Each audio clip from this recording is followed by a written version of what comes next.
എല്ലാവർക്കും നമസ്കാരം. ഇവിടെ ഇന്നത്തെ ടോപ്പിക് എന്ന് പറയുന്നത്, അതായത് അതൊരു ടോപ്പിക് കൊടുക്കുന്നേ ഉള്ളൂ, അതിന് നമ്മൾ അതിനുമായിട്ട് ബന്ധപ്പെട്ടിട്ടുള്ള ചോദ്യങ്ങൾ മുൻഗണന എന്നുള്ളതാണ്. അതല്ലാതെ ഏത് ചോദ്യവും എല്ലാ പ്രാവശ്യത്തെയും പോലെ ഏത് മേഖലയിലുള്ള ചോദ്യവും നമുക്കിവിടെ ചോദിക്കാവുന്നതാണ്. അപ്പോൾ ഇന്നത്തെ വിഷയം എന്ന് പറഞ്ഞാല് സുസ്ഥിര ജീവനം, കാൽപ്പനികതയും യാഥാർത്ഥ്യവും എന്നുള്ള തലക്കെട്ടാണ്. അപ്പൊ ആ ഒരു വിഷയത്തില് ചോദ്യങ്ങളുണ്ടെങ്കിൽ നമുക്ക് ആദ്യം ചോദിച്ചു തുടങ്ങാവുന്നതാണ്. നമ്മുടെ ഇന്നത്തെ വിഷയം സുസ്ഥിര ജീവനം, കൽപ്പനകളും യാഥാർത്ഥ്യങ്ങളും എന്നുള്ളതാണ്. സുസ്ഥിര ജീവനം എന്ന് പറയുന്നത് എന്താണെന്ന് ആദ്യം ഒന്ന് വ്യക്തമാക്കേണ്ടതുണ്ട്. ജീവിതം നിലനിന്ന് പോകുന്ന ഒരവസ്ഥയാണ് സുസ്ഥിര ജീവനം. സുസ്ഥിരമാകുന്നത്, സ്ഥിരമാകുന്നത്. ജീവനം എന്ന് പറയുന്ന പ്രക്രിയ അത് തുടർന്ന് വരുന്നതാണ്. അത് തുടർന്ന് തന്നെ, അതായത് ജീവനെ നിലനിർത്തി തന്നെ കൊണ്ടുപോകുന്ന ഒരവസ്ഥ, ജീവന്റെ തുടർച്ച ആണ് സുസ്ഥിര ജീവനം എന്ന് പറയുന്നത്. ജീവൻ തുടർച്ചയുള്ളതാണ്. പക്ഷെ സുസ്ഥിര ജീവനം എടുത്തു പറയേണ്ടി വരുന്നതെന്നു എന്തുകൊണ്ടാന്ന് വെച്ച് കഴിഞ്ഞാല്, ജീവനം പല ഘട്ടങ്ങളിലും പല ജീവിവർഗങ്ങളിലും ഇടയ്ക്ക് വെച്ച് നിന്നു പോകുന്നുണ്ട്. അങ്ങനെയാണ് പല ജീവികളും ഈ അപ്രത്യക്ഷമാകുന്നത്. ഇപ്പോ എൻഡേഞ്ചേർഡ് സ്പീഷീസ് എന്നൊക്കെ പറയുന്ന ഒരവസ്ഥയുണ്ടല്ലോ. അപ്പൊ ജീവജാലങ്ങൾ അപ്രത്യക്ഷമാകുന്ന ഒരവസ്ഥയുണ്ട്. മനുഷ്യരാശിക്കും ഇതുപോലെ ഒരു അപകടം ഉണ്ടാകാനുള്ള സാധ്യത നേരെ മുമ്പിൽ വന്ന് നിൽക്കുന്നുണ്ട്. അപ്പൊ അതുകൊണ്ടാണ് നമ്മൾ സുസ്ഥിര ജീവനം എന്ന് പറയുന്നത്. സാധാരണ സസ്റ്റൈനബിൾ ലൈഫ് എന്ന് പറയുന്നത്, ലൈഫ് എന്ന് പറയുന്നത് അബ്രപ്റ്റ്ലി നിൽക്കുന്ന ഒരവസ്ഥ. മനുഷ്യരാശിയുടെ ഈ ഒരു ജനറേഷനോടുകൂടി, ഈ ഒരു തലമുറയോടുകൂടി അത് ഇല്ലാതാകുന്ന ഒരവസ്ഥ വരാതിരിക്കാൻ വേണ്ടിയാണ് നമ്മൾ സുസ്ഥിര ജീവനം എന്ന് പറയുന്നത്. ഇവിടെ കൽപ്പനകളും യാഥാർത്ഥ്യങ്ങളും എന്നെടുത്ത് പറയാൻ കാര്യം എന്താന്ന് വെച്ച് കഴിഞ്ഞാല്, നമ്മുടെ ജീവിതത്തിൽ ഭാഗം വരും ഇങ്ങനെ വന്നു, ഇനിയും ഇങ്ങനെ പോയിക്കൊണ്ടിരിക്കും എന്നുള്ളതാണ്. അങ്ങനെ കരുതുന്നതിൽ തെറ്റില്ല.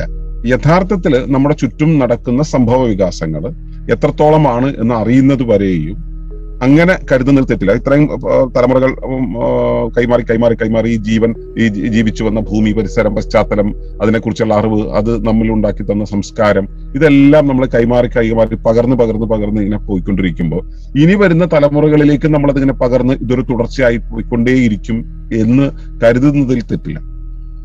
പക്ഷെ അതാണ് യാഥാർത്ഥ്യമെങ്കിൽ പോലും അതൊരു കൽപ്പനയായി മാറുന്ന ഒരു അവസ്ഥയാണ് ഇപ്പോൾ ഉള്ളത്. നമ്മള് ഭൂമിയിലുള്ള ജീവജാലങ്ങളെ എത്രയോ തവണ, 25 or 50 ഇരട്ടി തവണ കൊല്ലാനുള്ള, ഓവർ കിൽ ചെയ്യാനുള്ള വെപ്പണറി നമ്മുടെ കയ്യിലുണ്ട്. അത് നടപ്പിലാക്കാൻ വേണ്ടിയുള്ള സാങ്കേതിക സംവിധാനങ്ങൾ നമുക്ക് ചുറ്റുമുണ്ട്. ഇതെല്ലാം ഉണ്ടാക്കി വെച്ചിട്ട് അതിന്റെ നടുവിലാണ് നമ്മൾ ഏറ്റവും സേഫ് ആണെന്നുള്ള രീതിയിൽ ജീവിച്ചു പോകുന്നത്. ഇപ്പൊ പാരിസ്ഥിതികമായിട്ടുള്ള അപജയങ്ങള്, ഇപ്പൊ ക്ലൈമറ്റ് ചേഞ്ച് എന്ന് പറയുന്ന ഒരവസ്ഥ. ഈ ക്ലൈമറ്റ് ചേഞ്ച് എന്ന് പറയുന്നത് നമ്മുടെ ജീവിത രീതി കൊണ്ട്, നമ്മുടെ ജീവിത ശൈലി കൊണ്ട് നമ്മുടെ ചുറ്റും വന്ന് ചേർന്നതാണ് എന്നാണ് പൊതുവിലുള്ള നമ്മുടെ ധാരണ. സത്യത്തിൽ ജീവിതശൈലി കൊണ്ട് കുറേയേറെ പ്രശ്നങ്ങൾ ഉണ്ടായിട്ടുണ്ട് എന്നുള്ളത് ശരിയാണ്. പക്ഷെ ഇന്ന് ജീവൻ നിലനിൽക്കുന്നുണ്ടെങ്കിൽ ഭൂമിക്ക് ഇതിനെ അതിജീവിക്കാനും അതിനെ പുനഃസ്ഥാപിക്കാനും ഉള്ള ഒരു അവസ്ഥ ഉണ്ട്. ആ അവസ്ഥയെക്കുറിച്ച് നമുക്ക് ബോധ്യമാകാതെ, ആ അവസ്ഥയെക്കുറിച്ച് നമ്മൾ ചിന്തിക്കാതെയാണ് നമ്മൾ ഇവിടെയുള്ള ആ നിലനിൽപ്പ് അപകടത്തിലാകും എന്നുള്ളതിനെ കുറിച്ചുള്ള ചർച്ചകൾ നമ്മൾ കൂലങ്കഷമായിട്ട് നടത്തുന്നത്.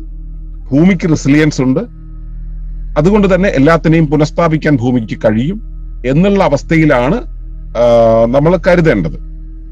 എന്നിട്ടും ഇവിടെ പ്രശ്നങ്ങൾ ഉണർന്നു വരുന്നുണ്ടെങ്കിൽ അതിന്റെ പുറകിൽ മറ്റു ചില വെസ്റ്റഡ് ഇൻട്രസ്റ്റുകൾ, അജണ്ടകൾ ഉണ്ടായിട്ടുണ്ട്. പ്രത്യേകിച്ചും ലോകത്തെ തന്റെ കാൽക്കീഴിലാക്കി, ലോകത്തെ വിഭവങ്ങൾ മുഴുവൻ തങ്ങളുടെ കാൽക്കീഴിലാക്കണമെന്ന് കുറച്ച് കോർപ്പറേറ്റുകൾ കരുതാൻ തുടങ്ങിയപ്പോൾ മുതൽ, അധിനിവേശം എന്നുള്ള പ്രക്രിയ വളരെയേറെ വ്യാപകമായി നടപ്പാക്കാൻ തുടങ്ങിയപ്പോൾ മുതൽ ഇത് നമ്മുടെ കയ്യിൽ നിന്ന് പോകാൻ തുടങ്ങി. നമ്മുടെ ലാൻഡ്, നമ്മുടെ ആ ഇൻഡിജിനിയസ് നോളജ്, ഇൻഡിജിനിയസ് ആയിട്ടുള്ള നമുക്കുണ്ടായ വെൽത്ത്, ഇതെല്ലാം നമ്മളിൽ നിന്ന് അകന്നു പോകാൻ തുടങ്ങി.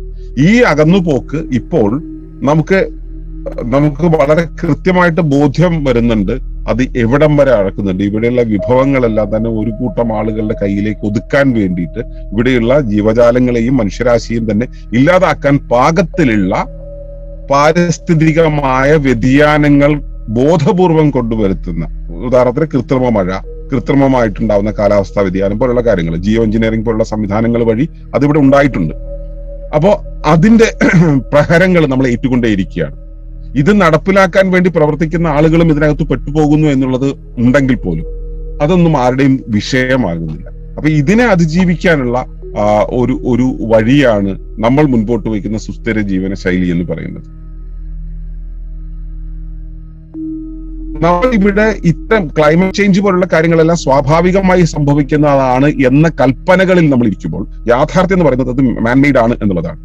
ഇതിന് പരിഹാരം എന്ന് പറയുന്നത് ഇവിടുത്തെ പൊതുസമൂഹവും ഉപഭോഗ സംസ്കാരവും ഇൻഡസ്ട്രിയലൈസേഷനും ആധുനികവൽക്കരണവും ശാസ്ത്രവീക്ഷണവും പിന്നെ സർക്കാർ സംവിധാനങ്ങളിലും സാങ്കേതികമായിട്ടുള്ള ഇടപെടലുകളും കൈകാര്യം ചെയ്യലും മാത്രമാണെന്ന് വിചാരിക്കുന്ന ഒരു വിദ്യാഭ്യാസ വ്യവസ്ഥയിലൂടെ നമ്മൾ കടന്നുപോയിട്ട് ഇതൊരു കൽപ്പനയായിട്ട് നിൽക്കുന്നുണ്ട്. ഇതിന്റെ യാഥാർത്ഥ്യം എന്താണ്? ഇവർക്കൊന്നുമല്ല ചേഞ്ച് ചെയ്യാൻ കഴിയുക. നമ്മൾ നമ്മുടെ അകത്തുണ്ടാക്കുന്ന മാറ്റങ്ങളിലൂടെ, നമ്മൾ പ്രാദേശികമായി ഉണ്ടാക്കുന്ന മാറ്റങ്ങളിലൂടെ, നമ്മൾ നമ്മുടെ കമ്മ്യൂണിറ്റിയിൽ ഉണ്ടാക്കുന്ന മാറ്റങ്ങളിലൂടെ, നമ്മുടെ ജീവിത വീക്ഷണത്തിലും നമ്മുടെ സ്വപ്നങ്ങളിലും ഉണ്ടാക്കുന്ന മാറ്റങ്ങളിലൂടെയാണ് നമുക്കിതിനെ നേരിടാൻ കഴിയുക. ഇതുപോലെ വ്യത്യസ്തമായിട്ടുള്ള രണ്ട് തലങ്ങൾ, അതായത് നമ്മൾ പൊതുസമൂഹത്തിന്റെ വഴിയിൽ ജീവിച്ചു പോകുമ്പോൾ നമ്മൾ വിചാരിക്കുന്ന കുറെ കാര്യങ്ങൾ കൽപ്പനകളായിരിക്കുകയും യാഥാർത്ഥ്യം എന്ന് പറയുന്നത് ഇവരാരും ചിന്തിക്കാത്ത രീതിയിൽ വളരെ വിദൂരതയിൽ പോകുന്ന ഒരു അവസ്ഥയായിട്ടിരിക്കുകയും ചെയ്യുന്നു. അതുകൊണ്ടാണ് ഇക്കോ വില്ലേജ് എന്നുള്ള ഒരു ആശയം ലോകം മുഴുവൻ ആളുകൾ അതിന്റെ പുറകെ പോകുന്ന ഒരു കാലത്ത് പോലും കേരളം പോലുള്ള ഒരു സ്ഥലത്ത്, കേരളത്തിൽ കൺസ്യൂമറിസത്തിന്റെയും വിദ്യാഭ്യാസത്തിന്റെയും ഒക്കെ അളവ് വളരെ കൂടിയിരുന്നിട്ടും കേരളം പോലുള്ള ഒരു സ്ഥലത്ത് ഇക്കോ വില്ലേജ് എന്നുള്ളൊരു ആശയം മുൻപോട്ട് വെച്ചിട്ട് ആളുകൾ എടുക്കാത്തത്. കാരണം സുസ്ഥിര ജീവനത്തെ കുറിച്ച് അവർ പാഠപുസ്തകങ്ങളിൽ നിന്നും പഠിക്കുന്നതനുസരിച്ചാണ് പുതിയ ജോലികൾ നേടുന്ന കാര്യത്തിൽ, പുതിയ ജീവിതശൈലികൾ തേടുന്ന കാര്യത്തിൽ ഇപ്പോഴും എഞ്ചിനീയറിംഗും മറ്റേ വൈദ്യവും ഒക്കെ തന്നെയാണ് നമ്മുടെ കുട്ടികൾ പഠിക്കേണ്ടതും, കുട്ടികൾ ഇതൊക്കെയാണ് പഠിക്കേണ്ടത്, അല്ലാണ്ട് കൃഷിയൊന്നുമല്ല എന്ന രീതിയിലേക്കുള്ള ഒരു ചിന്താ പദ്ധതിയിലേക്ക് ആളുകൾ, രക്ഷിതാക്കൾ എത്തിപ്പറ്റുന്നത്. അവരുടെ ഇത്രയൊക്കെ പ്രശ്നങ്ങൾ ഉണ്ടായിട്ടും, ഇത്രയൊക്കെ പാരിസ്ഥിതിക പ്രശ്നങ്ങൾ ഉണ്ടായിട്ടും ഒരാളുടെയും വീട് കെട്ടലിന് വലിയ മാറ്റമൊന്നും ഉണ്ടായിട്ടില്ല, ഒരാളുടെ ജീവിതശൈലിയിൽ മാറ്റങ്ങളൊന്നും ഉണ്ടായിട്ടില്ല. കാരണം അവരുടെ സുസ്ഥിര ജീവനത്തെ കുറിച്ചുള്ള സങ്കല്പനങ്ങളില്, കൽപ്പനകളില് ഇതെല്ലാം ഇങ്ങനെ പോയിക്കൊണ്ടിരിക്കും. എന്നാൽ ഇതിങ്ങനെയല്ല പോകുന്നത്, വേറൊരു വഴിക്കാണ് പോകുന്നത്. അതിനകത്ത് അപകടങ്ങളുണ്ട്. അതൊരു പ്രോഗ്രാമാണ്. അതിന് മാറ്റങ്ങൾ വരുത്തണമെങ്കിൽ നാം നമ്മുടെ അകത്ത് നിന്നും മാറ്റങ്ങൾ ഇന്ന് തുടങ്ങണം, ഇപ്പോൾ തുടങ്ങണം, ഇത് ഉടനെ നടപ്പിലാക്കണം എന്നുള്ളതാണ് ഇതിന്റെ യാഥാർത്ഥ്യം എന്ന് പറയുന്നത്. അപ്പോൾ ഈ വൈരുദ്ധ്യങ്ങളെ കുറിച്ചാണ് നമ്മൾ പ്രധാനമായിട്ടും സുസ്ഥിര ജീവനത്തിന്റെ കൽപ്പനകളും യാഥാർത്ഥ്യങ്ങളും എന്നുള്ള വിഷയത്തിന്റെ ചർച്ചയിൽ ഉദ്ദേശിക്കുന്നത്. അപ്പോ ഇത് എങ്ങനെയാണ് വരുന്നത് എന്നുള്ളതിനെ കുറിച്ച് നിങ്ങൾക്ക് സംശയങ്ങൾ ഉണ്ടെങ്കിൽ അത് ചോദിക്കുക. നിങ്ങൾക്കുള്ള ബോധ്യങ്ങൾ ഉണ്ടെങ്കിൽ അത് അവതരിപ്പിച്ചുകൊണ്ട് നിങ്ങൾ ആ കാര്യത്തിൽ ചോദ്യത്തെ ചോദിക്കുക. ചോദ്യം അവതരിപ്പിക്കുന്ന സമയത്ത് അത് ഏറ്റവും ചുരുങ്ങിയ അളവിലുള്ള ഒരു ചോദ്യമാക്കുക. അതിന് മുമ്പുള്ള ഒരു വിശദീകരണം നൽകിയിട്ടാണെങ്കിലും ചോദ്യം എന്നുള്ളത് നമുക്ക് എഴുതി കാണിക്കാൻ പാകത്തിൽ ഏറ്റവും ചുരുങ്ങിയ അളവിലേക്ക് ആക്കി ഒന്ന് ലഘൂകരിക്കുക എന്നുള്ളത് കൂടെ ഒരു റിക്വസ്റ്റ് ആയിട്ടുണ്ട്. അപ്പൊ നമുക്ക് ഇന്നത്തെ വിഷയത്തിന്റെ ചോദ്യങ്ങളിലേക്ക് പോകാം. സുസ്ഥിര ജീവനം, കൽപ്പനകളും യാഥാർത്ഥ്യങ്ങളും എന്നുള്ള വിഷയത്തെ ആധാരമാക്കിയുള്ള ചോദ്യങ്ങൾ ആദ്യം വരട്ടെ. അതിനുശേഷം ഇതല്ല, നമുക്ക് മൊത്തം നിലനിൽപ്പുമായി ബന്ധപ്പെട്ടിട്ടുള്ള, ഒളിമ്പസുമായി ബന്ധപ്പെട്ടിട്ടുള്ള, പ്രകൃതിയുമായി ബന്ധപ്പെട്ടിട്ടുള്ള, അറിവുമായിട്ടും ആത്മീയതയായിട്ടും ശാസ്ത്രവുമായിട്ടും ബന്ധപ്പെട്ടിട്ടുള്ള നിങ്ങളുടെ സംശയങ്ങൾ ചോദിക്കാം. അതിനുശേഷം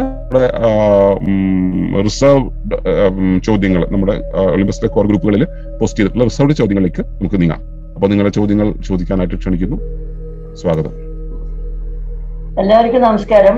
അമ്മയുടെ സംശയം ചോദിച്ചോട്ടെ? പറഞ്ഞോളൂ. മക്കളെ, ഈ സുസ്ഥിര ജീവിതം സന്തോഷമുള്ളതാണ്, സുഖമുള്ളതാണ്, ടെൻഷൻ ഇല്ലാത്തതാണ്, രോഗം കുറയ്ക്കുന്നതാണ്, എല്ലാം എല്ലാവർക്കും അറിയാം.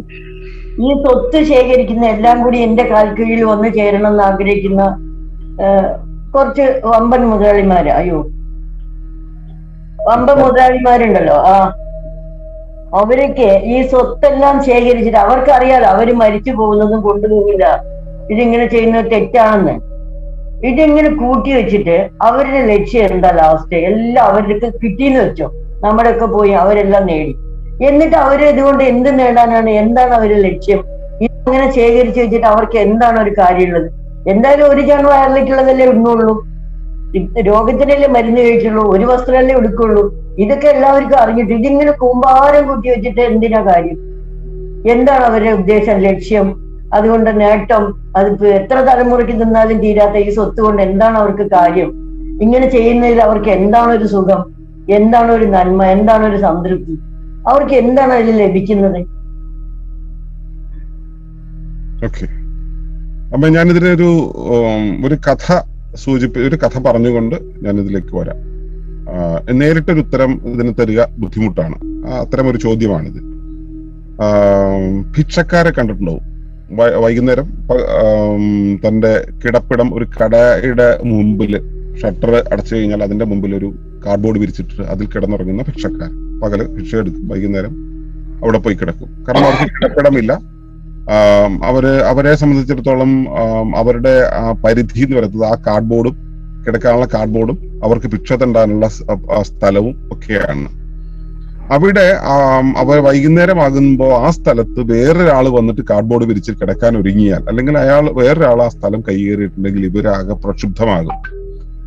ഇവരുടെ പ്രശ്നങ്ങൾ എന്ന് പറയുന്നത് അവർക്ക് കിടക്കാനുള്ള ആ വട്ടം ശരിയാകണം, ക്ലിയർ ആയിരിക്കണം എന്നുള്ളതാണ്. അവരെ സംബന്ധിച്ചോളം മറ്റെന്തെങ്കിലും കാര്യം, അവിടെ കിടക്കുന്ന സമയത്ത് ഉണ്ടാവുന്ന മാനാഭിമാനത്തെ കുറിച്ച് അവർ ബോധേടല്ല, അവർ കഴിക്കുന്ന ഭക്ഷണത്തെ കുറിച്ച് ബോധേടല്ല, അവർക്ക് ഉണ്ടാകുന്ന ആരോഗ്യ പ്രശ്നങ്ങളെ കുറിച്ച് അവർ ബോധേടല്ല, അവിടെ ഉണ്ടാവുന്ന സെക്യൂരിറ്റിലെസ്സിനെ കുറിച്ച്, ഷെൽട്ടർലെസ്നെസിനെ കുറിച്ച് അവർ ബോധേടല്ല. അപ്പോ അവരെ സംബന്ധിച്ചോളം അത്തരത്തിലുള്ള ഒരു ജീവിത ശൈലിയിൽക്കകത്ത് നിന്നുകൊണ്ടുള്ള ചാലഞ്ചസ് ആണ് അവർക്ക് ഉണ്ടാവുക. അത്തരം അണ്ടർസ്റ്റാൻഡിംഗ് ആണ് അവർക്ക് ഉണ്ടാവുക, അത്തരം ചാലഞ്ചസ് ആണ് അവർക്ക് ഉണ്ടാവുക. അടുത്ത ഒരു വിഭാഗമുണ്ട്, വാടക വീടുകളിലൊക്കെ താമസിക്കുന്ന ദരിദ്രരായിട്ടുള്ള ആളുകൾ. എങ്ങനെയെങ്കിലും ജോലി എടുക്കണം, കുറച്ച് പണം സമ്പാദിക്കണം, അതിനുശേഷം വാടക കൊടുക്കണം, ദൈനംദിന ചെലവുകൾ കഴിയണം എന്നുള്ള രീതിയിലൊക്കെ. അതിൽ തന്നെ കുറച്ച് ആളുകൾക്ക് വീടൊക്കെ ഉണ്ടാവും. അതിനും അപ്പുറത്തേക്ക് അവർക്കൊന്നും ഉണ്ടാകില്ല. ഒന്നും ഉണ്ടാകാതിരിക്കുന്ന സമയത്ത് അവർക്ക് എങ്ങനെയാണ് പിടിച്ചു നിൽക്കാൻ കഴിയുക? അവര് പണം വാങ്ങിക്കുന്നു, ജോലിക്ക് പോകുന്നു, അതിലങ്ങനെ അവര് തൃപ്തികരമായിട്ട് പോകുന്നു. തൃപ്തി എന്നുള്ളത് അവർക്ക് അവിടെ കണ്ടെത്താൻ പറ്റും. അവരെ സംബന്ധിച്ചോളം വരുന്ന പ്രശ്നങ്ങൾ എന്ന് പറയുന്നത്, ഇപ്പൊ വാടക വീട്ടിൽ താമസിക്കുന്നതിന് വീടില്ല എന്നുള്ളതാണ് പ്രശ്നം.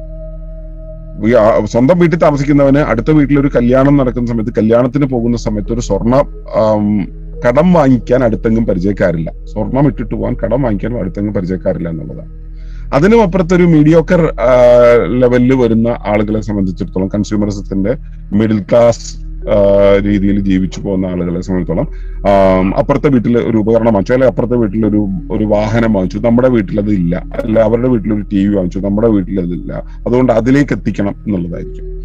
അതിനും അപ്പുറത്തേക്ക് വരുന്ന ഒരാളെ സംബന്ധിച്ചിടത്തോളം, മകനെ മറ്റേ എഞ്ചിനീയറിംഗിന് വിടാൻ പറ്റിയില്ല.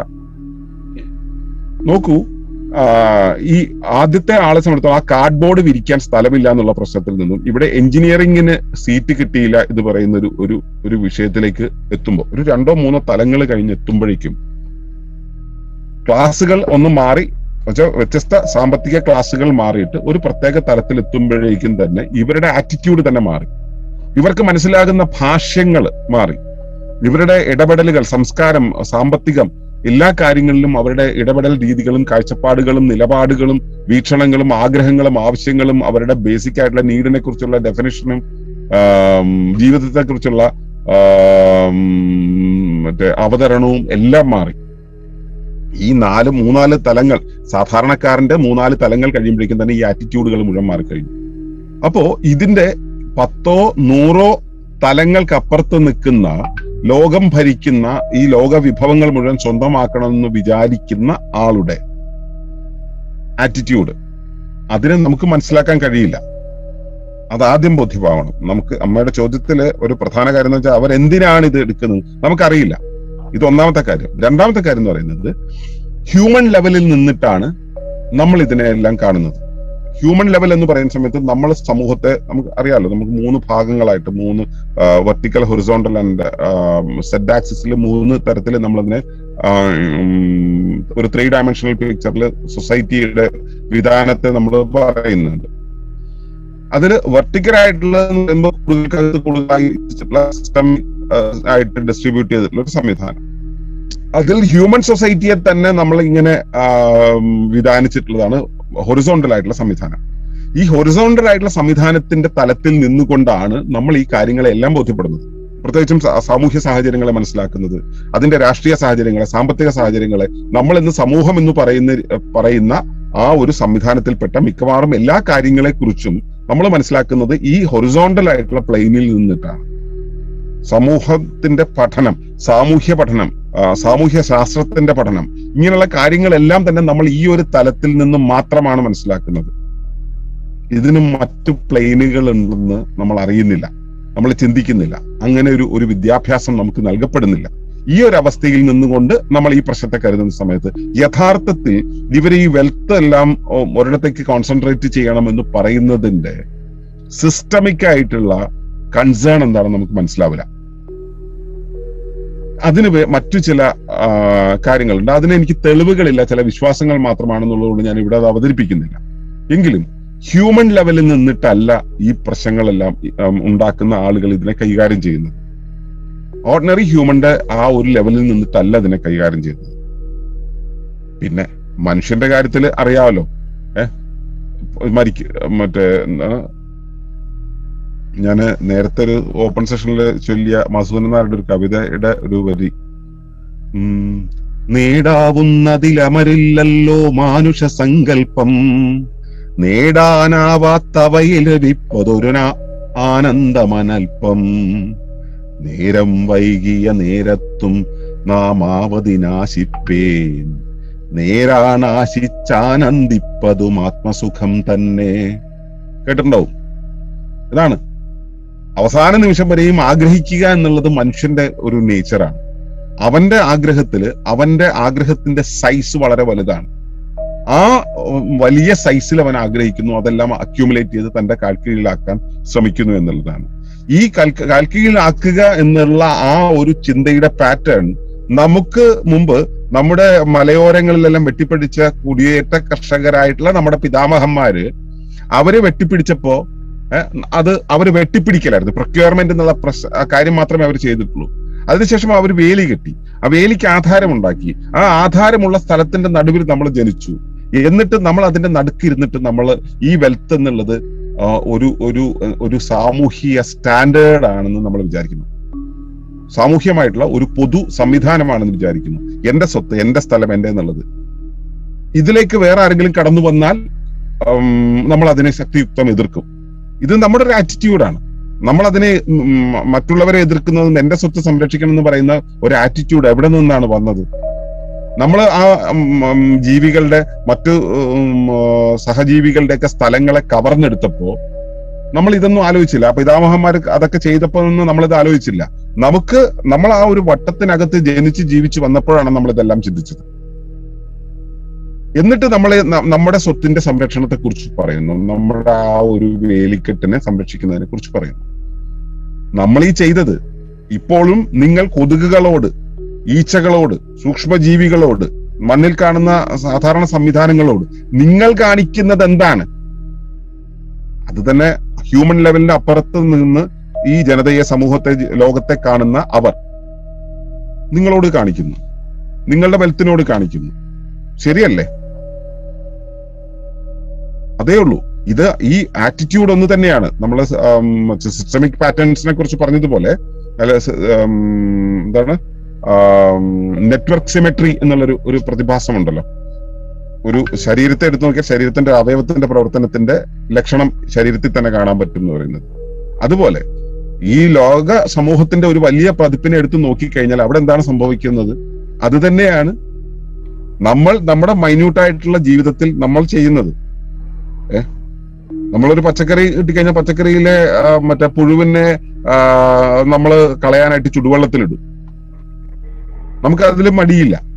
നമ്മുടെ നേരെ ആരെങ്കിലും എന്തെങ്കിലും കാണിച്ചു കഴിഞ്ഞാൽ അത് നമുക്ക് ഭയങ്കര പ്രശ്നമാണ്. അപ്പൊ നമ്മൾ ഏത് ലെവലിൽ ഇതിനെ കാണുന്നു എന്നുള്ളതാണ് കാര്യം. ഡീപിക്കോളജിക്കലി നമ്മൾ ഇതിനെ കാണുന്ന സമയത്ത് ഈ വക കാര്യങ്ങളെ കൂടെ പരിഗണിക്കേണ്ടതുണ്ട്. അപ്പോ അവര് സ്വത്തിനെ അക്യൂർ ചെയ്യുന്നത് അത്തരം ഒരു ആറ്റിറ്റ്യൂഡിൽ നിന്നിട്ടാണ്. ഇത് നമ്മൾ ഇപ്പോൾ ചെയ്തുകൊണ്ടിരിക്കുന്നുണ്ട്. മരിക്കുമ്പോൾ അതൊന്നും കൊണ്ടുപോകുന്നില്ല എന്ന് അറിഞ്ഞിട്ട് നമ്മൾ ഇപ്പോൾ ചെയ്തുകൊണ്ടിരിക്കുന്നുണ്ട്. ഓക്കെ, ഇതേ പരിപാടി അവര് വലിയ അളവിൽ ചെയ്യുന്നു. അവരുടെ ടാർഗറ്റ് നമ്മളാണെങ്കിൽ നമ്മൾ ടാർഗറ്റ് ചെയ്യുന്നത് സൂക്ഷ്മജീവികളെയും ചെറിയ ജീവികളെയും ഒക്കെയാണ്. ഇത് മനുഷ്യർ എന്തിനാ അപ്പുറത്തുള്ള മനുഷ്യന്റെ കാര്യത്തിൽ ചെയ്തല്ലേ? നിങ്ങൾ വഴി കൂടെ പോകുന്ന സമയത്ത് അവിടെ അപകടം പറ്റിയ ഒരുത്തൻ കിടക്കുകയാണെങ്കിൽ, അല്ലെങ്കിൽ പ്രശ്നക്കാരനായിട്ടുള്ള ഒരാൾ അവിടെ കിടക്കുകയാണെങ്കിൽ അയാൾ നിങ്ങൾ നിരാകരിച്ചുകൊണ്ട് നെഗ്ലക്ട് ചെയ്തുകൊണ്ട് നിങ്ങൾ അപ്പുറത്തേക്ക് കടന്നു പോകാറില്ലേ? നിങ്ങൾക്ക് തിരക്കൊന്നും ഇല്ല, വേണ്ടത് നോക്കാവുന്ന ഒരു സമയമൊക്കെ ഉണ്ടെങ്കിൽ നിങ്ങൾ കുറച്ചു നേരം ചിലപ്പോൾ ഒന്ന് നോക്കി വരും. നിങ്ങളുടെ ജീവകാരുണ്യ സ്വഭാവം വെച്ച് ഒരു പക്ഷെ പോയി നോക്കിന്ന് വരും. അതല്ലാത്തപ്പോഴോ ഒരാൾ പട്ടിണി എടുക്കുകയാണെങ്കിൽ അവരുടെയൊക്കെ പട്ടിണി മാറ്റാൻ നിങ്ങളെ കൊണ്ട് കഴിയുമോ? ഇല്ല. അതിലെന്തുകൊണ്ട് നിങ്ങൾ ഇടപെടുന്നില്ല? കഴിയില്ല. അങ്ങനെയാണ് ലോക സംവിധാനം. അപ്പൊ നമ്മൾ ഇതെല്ലാം ചെയ്യുന്നുണ്ട്. ഇത് അവരെ നമ്മളോട് ചെയ്യുമ്പോൾ നമുക്കത് പ്രശ്നമായിട്ട് തോന്നുന്നു. നമ്മളിത് സാധാരണ ആളുകളോടും നമുക്ക് താഴെയുള്ളവരോ നമുക്ക് പരിസരത്തുള്ളവരോടും നമ്മളിത് ചെയ്യുന്നുണ്ട്. അപ്പോ ഏറ്റവും ലെസ് ഹാംഫുൾ ആയിട്ട് ജീവിക്കുക എന്നുള്ളത് മാത്രമാണ് ഇതിന് പ്രാക്ടിക്കൽ ആയിട്ടുള്ള ഒരു സൊല്യൂഷൻ. അതാണ് നമ്മളിവിടെ പഠിക്കുകയും പ്രാക്ടീസ് ചെയ്യുകയും ചെയ്യുന്നത്. ഓക്കെ, അമ്മയ്ക്ക് ഉത്തരം ക്ലിയർ ആയോ? ക്ലിയർ ആയി. പക്ഷെ നമുക്കൊക്കെ ചെയ്യുന്നതിന് ഒരു പരിധി ഉണ്ടല്ലോ. ഇത്രയൊക്കെ വളരെ ലളിതമായി അറിയാതെയൊക്കെ അങ്ങനെയാണ്. ഇത് പരിധിയില്ലാതെ അങ്ങ് നേടുക, പരിധിയില്ലാതെ അങ്ങ് കൊല്ലുക, പരിധിയില്ലാതെ അങ്ങ് സമ്പാദിക്കുക, പരിധിയില്ലാതെ അങ്ങ് ആഗ്രഹിക്കുക. ഇതിനൊന്നും ഒരു ലിമിറ്റില്ല. എത്ര വേണം അവർക്ക്? അമ്മ ഒരു കൊതുകിന്റെ സ്ഥാനത്ത് നിന്ന് ആലോചിച്ച് നോക്കൂ. അമ്മ ചെയ്യുന്നത് പരിധിയോടെയാണോ പരിധിയില്ലാതെയാണോ? അതല്ല, ആപേക്ഷികമാണ്. ഇത് തികച്ചും ആപേക്ഷികമാണ്. പരിധി കൽപ്പിക്കുന്നത് ആരാണോ ഇതിനെ കൈകാര്യം ചെയ്യുന്നത് അവരാണ് പരിധി കൽപ്പിക്കുന്നത്. ആരാണോ നിരീക്ഷിക്കുന്നത് അയാളുടെ അകത്തു നിന്നും അയാൾ ഒരു പരിധിയെ കുറിച്ച് ചിന്തിക്കുമ്പോൾ ആ പരിധി ഒരു പക്ഷെ വളരെ വലുതായിരിക്കും, പരിധിക്ക് അപ്പുറത്തായിരിക്കും മറ്റവർ ചെയ്യുന്നത്. അവിടെ നിന്നും നോക്കുന്ന സമയത്ത് തന്റെ പരിധിയിലാണ് ഇതെല്ലാം വരുന്നത്. എവിടെ നിന്ന് നിരീക്ഷിക്കുന്നു എന്നുള്ളതാണ് കാര്യം. അപ്പൊ നമുക്കിതിനെ കുറ്റം പറയാൻ, അവരെയും കുറ്റം പറയാനില്ല, നമ്മളെയും കുറ്റം പറയാനില്ല. ഇതിങ്ങനെയാണ് ലോകഘടന. അതില് നമ്മൾ പെട്ടുപോകാതിരിക്കണമെങ്കിൽ എന്ത് ചെയ്യണം? നമ്മൾ ഹാംഫുൾ ആകാതിരിക്കണം, നമ്മൾ സസ്റ്റൈനബിൾ ആയിരിക്കണം. നമുക്ക് സസ്റ്റൈനബിൾ ആയിരിക്കാൻ പാകത്തിലുള്ള ഒരു പ്രാകൃതീയ വിന്യാസം അല്ലെങ്കിൽ ഒരു നാച്ചുറൽ ഡിസൈൻ നമ്മൾ നാച്ചുറൽ നിന്ന് കണ്ടെടുക്കണം, അതിനെ മിമിക് ചെയ്യണം. അതിനെയാണ് നമ്മൾ ഇക്കോ വില്ലേജ് എന്നും സസ്റ്റൈനബിൾ കമ്മ്യൂണിറ്റി എന്നൊക്കെ പറയുന്നത്. ലെസ് ഹാംഫുൾ ആയിട്ട് ജീവിക്കാം എന്നുവെച്ചാൽ ഹാംലെസ് ആയിട്ട് ജീവിക്കുക എന്നുള്ളത് സാധിക്കില്ല. അതേസമയം ലെസ് ഹാംഫുൾ ആയിട്ട് ജീവിക്കുക, പരമാവധി കുറയ്ക്കുക. അതെ, ഇതാണ് പ്രായോഗികം. ക്ലിയർ ആണല്ലോ അല്ലെ? ക്ലിയർ ആയി. ഓക്കെ. ഇന്ന് നമ്മുടെ കോട്ടേഴ്സിന്റെ മുന്നിലേ ഒരു 16 നായ്ക്കൾ ഇങ്ങനെ വന്ന് ഒരു സംസ്ഥാന സമ്മേളനം വരും. അപ്പൊ എനിക്ക് പോകാൻ നേരെ ഇപ്പൊ ഞാൻ അപ്പൊ എല്ലാരും പറഞ്ഞോട്ടെ നായ്ക്കളുണ്ട്, പോകണ്ട. വലിയ ആണുങ്ങൾ പോലും ഈ 16 നായ്ക്കളുടെ ഇടയിൽ കൂടെ നടന്നുപോകാൻ പേടി. എനിക്കൊരു പേടിയില്ല. ഞാൻ നേരെ ക്രോസ് ചെയ്ത് പോയപ്പോ പറയണം, അയ്യോ ഇത്ര നായി നിന്നിട്ട് ഒരു പേടിയില്ലല്ലോ. നമ്മൾ അതിനെ പേടിക്കുന്നില്ലെങ്കിൽ അത് നമ്മളെയും പേടിക്കില്ല. നമ്മളെ അത് പേടിക്കുമ്പോഴാണ് നമ്മളെ ഉപദ്രവിക്കാതെ. അതിന് എന്ത് മന്ത്രാ ചെല്ലുകയാണ്? അതിനെ നമ്മൾ ഉപദ്രവിക്കില്ല എന്ന തോന്നൽ അതിനുണ്ടാക്കുക. അതിന്റെ അരുവത്തിൽ കൂടി പോകുമ്പോൾ അതിനെ ഉപദ്രവിക്കില്ല എന്ന് തോന്നുന്നു. അതിനെ കാണുമ്പോൾ കല്ലെടുത്തെറിയാനും ഓടാനും പേടിക്കാനോ അല്ലെങ്കിൽ ആക്ഷൻ കാണിക്കാനോ ഒക്കെ നിൽക്കുമ്പോഴേ അത് കടിക്കുക. ഒന്നും ചെയ്യാണ്ട് നിങ്ങൾക്കോ ഒന്നും സംഭവിക്കില്ല എന്ന് പറഞ്ഞു. ഒരു കുട്ടിനെ ഞാൻ വലിച്ചു കൊണ്ടുപോയി. പക്ഷെ ആ വലിച്ചു കൊണ്ടുപോയ കുട്ടിനെ നേരെ ആ നായ ചാടിക്കൊടുത്തു. ഞാൻ പോയപ്പോ ഒന്നും ചെയ്തില്ല. അപ്പൊ എല്ലാവരും പറയണം അതെന്താ അങ്ങനെ, അമ്മയ്ക്ക് എത്ര പേടിയില്ലാത്തതെന്ന്. അപ്പൊ എനിക്ക് എന്താന്ന് പേടി തോന്നിയില്ല. നായിപ്പോ എന്താ ചെയ്യാ, പ്രാന്തനായൊന്നും അല്ലല്ലോ, ഓടി വന്ന് നമ്മളെ കടിക്കാനും തോന്നിയില്ല. പക്ഷെ ഒരു കുട്ടിയെ കണ്ടാൽ പോലും അത് കുറച്ച് ചാടുന്നുണ്ട്. അതെന്തുകൊണ്ടാണ് അങ്ങനെ? അത് ആറ്റിറ്റ്യൂഡാണ്. നമ്മള് ഇതൊരു എന്റെ ബന്ധുവാണ് ആ നിൽക്കുന്നത് എന്ന് ഉള്ള ഒരു ലോകവീക്ഷണമുള്ള ഒരാള്. ഇപ്പൊ ഞാൻ ഈ ഇരിക്കുന്ന വർഗീസേട്ടൻ, പിന്നെ നമ്മുടെ സോജൻ, പിന്നെ അരുൺ തഥാഗത് എന്ന് വിളിച്ചിരുന്നു, ഞങ്ങൾ ഇതിനെ കുറിച്ച് കുറച്ച് സംസാരിച്ചിരുന്നു. സാജൻ അട്ടപ്പാടിയിലെ, ഞങ്ങളൊക്കെ ലോകത്തെവിടെ പോയാലും ഒരു പട്ടിയും നമ്മുടെ നേരെ കുറച്ച് വന്നിട്ടില്ല. കുറച്ച് വന്നില്ല. അത് നമ്മുടെ ഒരു നിലപാടാണ്. നമ്മൾ അത് ഒരു പട്ടിയെ കാണുന്ന സമയത്ത്, ഒരു ജീവിയെ കാണുന്ന സമയത്ത് അതിനെ കൗതുകത്തോടെ നമ്മുടെ ബന്ധുവാണെന്നുള്ള ഭാവത്തിൽ നമ്മൾ ഇടപെടുമ്പോൾ പട്ടിക്ക് അത് സെൻസ് ചെയ്യാൻ പറ്റും. എല്ലാ ജീവികൾക്കും സെൻസ് ചെയ്യാൻ പറ്റണമെന്നില്ല, പക്ഷെ പട്ടിക്ക് ഉറപ്പായിട്ട് അത് സെൻസ് ചെയ്യാൻ പറ്റും. അതേസമയം ശത്രുവാണെന്നോ ആക്രമിക്കാൻ വരുന്ന ഒരു സംഭവമാണെന്നോ പട്ടിയെ കരുതുന്ന ഒരാളുടെ ഒരു ഉള്ളിലുള്ള ആ ഒരു സ്റ്റേറ്റിനെ പട്ടിക്ക് സെൻസ് ചെയ്യാൻ പറ്റും. അവരുടെ നേരെ അത് പട്ടി അത്തരത്തിലുള്ളൊരു പ്രകടനം നടത്തും. അതിന് കുട്ടിയെയല്ല നമ്മൾ അവിടെ ഒരു കുഞ്ഞിന്റെ കാര്യമാണ് പറഞ്ഞത്. ആ കുട്ടിയെയല്ല നമ്മൾ അവിടെ നമ്മൾ ക്രമീകരിക്കുന്നത്. ആ കുട്ടിയുടെ അപ്പന്റെ അമ്മയാണ്. അവര് കൊടുത്തിട്ടുള്ള ഇൻഫർമേഷനാണ്, അവര് കൊടുത്തിട്ടുള്ള ആ പാഠമാണ് കുഞ്ഞിന്റെ തലയിൽ കയറ്റിയിട്ടുള്ളത്. പട്ടി എന്ന് പറയുന്നത് അപകടം പിടിച്ചൊരു സാധനമാണെന്നത് നമ്മുടെ വെബ്സൈറ്റിൽ തന്നെ കിടക്കുന്നുണ്ട്. ചൂച്ച അവളുടെ 3-ാമത്തെ 4-ാമത്തെ 5-ാമത്തെ വയസ്സിൽ വീട്ടിലൊരു പെൺപട്ടി പ്രസവിച്ച് മുലയൊക്കെ ആയിട്ട് ഇങ്ങനെ വന്നു. ഉടനെ ഇവള് അതിന്റെ പട്ടിയുടെ അടിയിലേക്ക് കയറിയിട്ട് അമ്മ ഈ പട്ടിക്ക് ഈ അമ്മയ്ക്ക് എത്ര പാലാണ് എന്ന് ചോദിച്ചിട്ടാണ് കയറുന്നത് അതിന്റെ അടിയിലേക്ക്.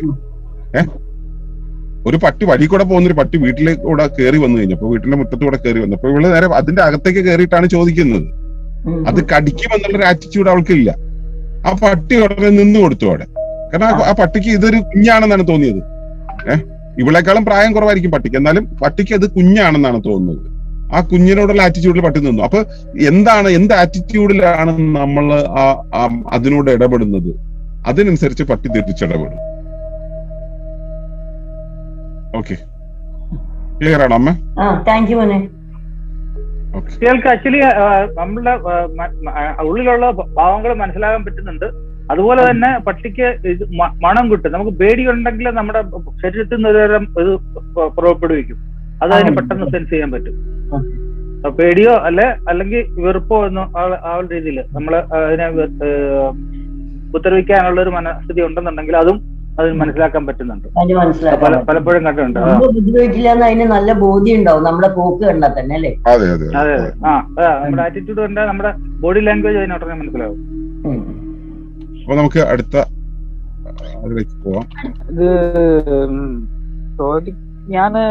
ഞാൻ പറഞ്ഞിരുന്നു, ഓരോ ആൾക്കാരിനും ഓരോ പോലെയാണ് ആൻസേഴ്സ്. പ്രപഞ്ചത്തിനെ കുറിച്ച് കുറെ ആൾക്കാർ എടുത്തിരുന്ന് ഞാൻ കേട്ടിട്ടുണ്ട്. വീഡിയോസ് ആയിട്ടോ അല്ലെങ്കിൽ നേരിട്ടോ ആൻസേഴ്സ് ഒക്കെ ചോദിച്ചിട്ടുണ്ട്. ഓരോ ആൾക്കാരും ഓരോ രീതിയിലാണ് ആൻസേഴ്സ് പറയുന്നത്. അപ്പോ ശരിക്കത്തെ പ്രപഞ്ചം എന്ന ക്വസ്റ്റ്യന് ആൻസർ വേണം. പക്ഷെ അത് ശരിക്കത്തെ ആൻസർ ഇല്ലെങ്കിൽ അതിന് ഞാൻ ആൻസർ അതിനെ എടുക്കാൻ വേണ്ടി അതിന് എന്ത് ചെയ്യണമെന്ന് കണക്ട് ചെയ്യണം. പ്രപഞ്ചം എന്നുള്ളതൊരു ചോദ്യമാണോ? അതാണ് ചോദ്യം.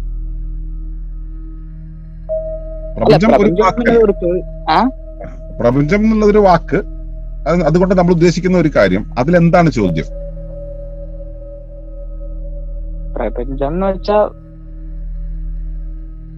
വെച്ചാൽ ചിലരൊക്കെ പറയുന്നു പ്രപഞ്ചം എന്നത് ഒരു സ്പേസ് ആണ്, മുഴുവൻ സ്പേസ് ആണ്. ഈ ഭൂമിയുടെ നമ്മളൊരു ന്യൂക്ലിയർ ആണ്, ഭൂമി അതിന്റെ മുകളിൽ ന്യൂക്ലിയർ ആണ്. അപ്പോ ഇതെല്ലാം കഴിഞ്ഞിട്ട് അവസാനത്തെയാണ് പ്രപഞ്ചം.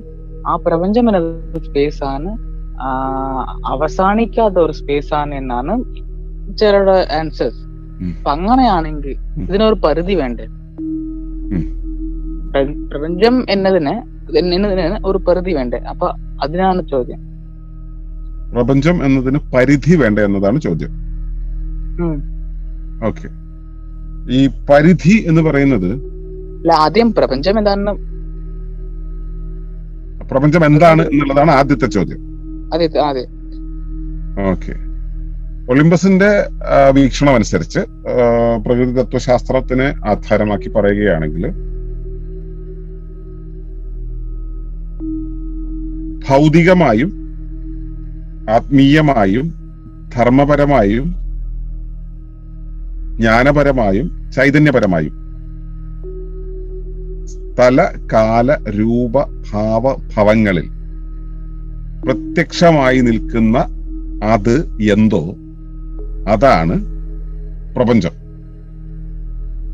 നിങ്ങളൊരു കാര്യത്തെ കാണുന്നുവെങ്കിൽ ആ കാണുന്ന കാര്യം യഥാർത്ഥത്തിൽ എന്താണോ അതാണ് അതിന്റെ അടിസ്ഥാനം. അതിനെയാണ് നമ്മൾ ബോധം എന്ന് പറയുക.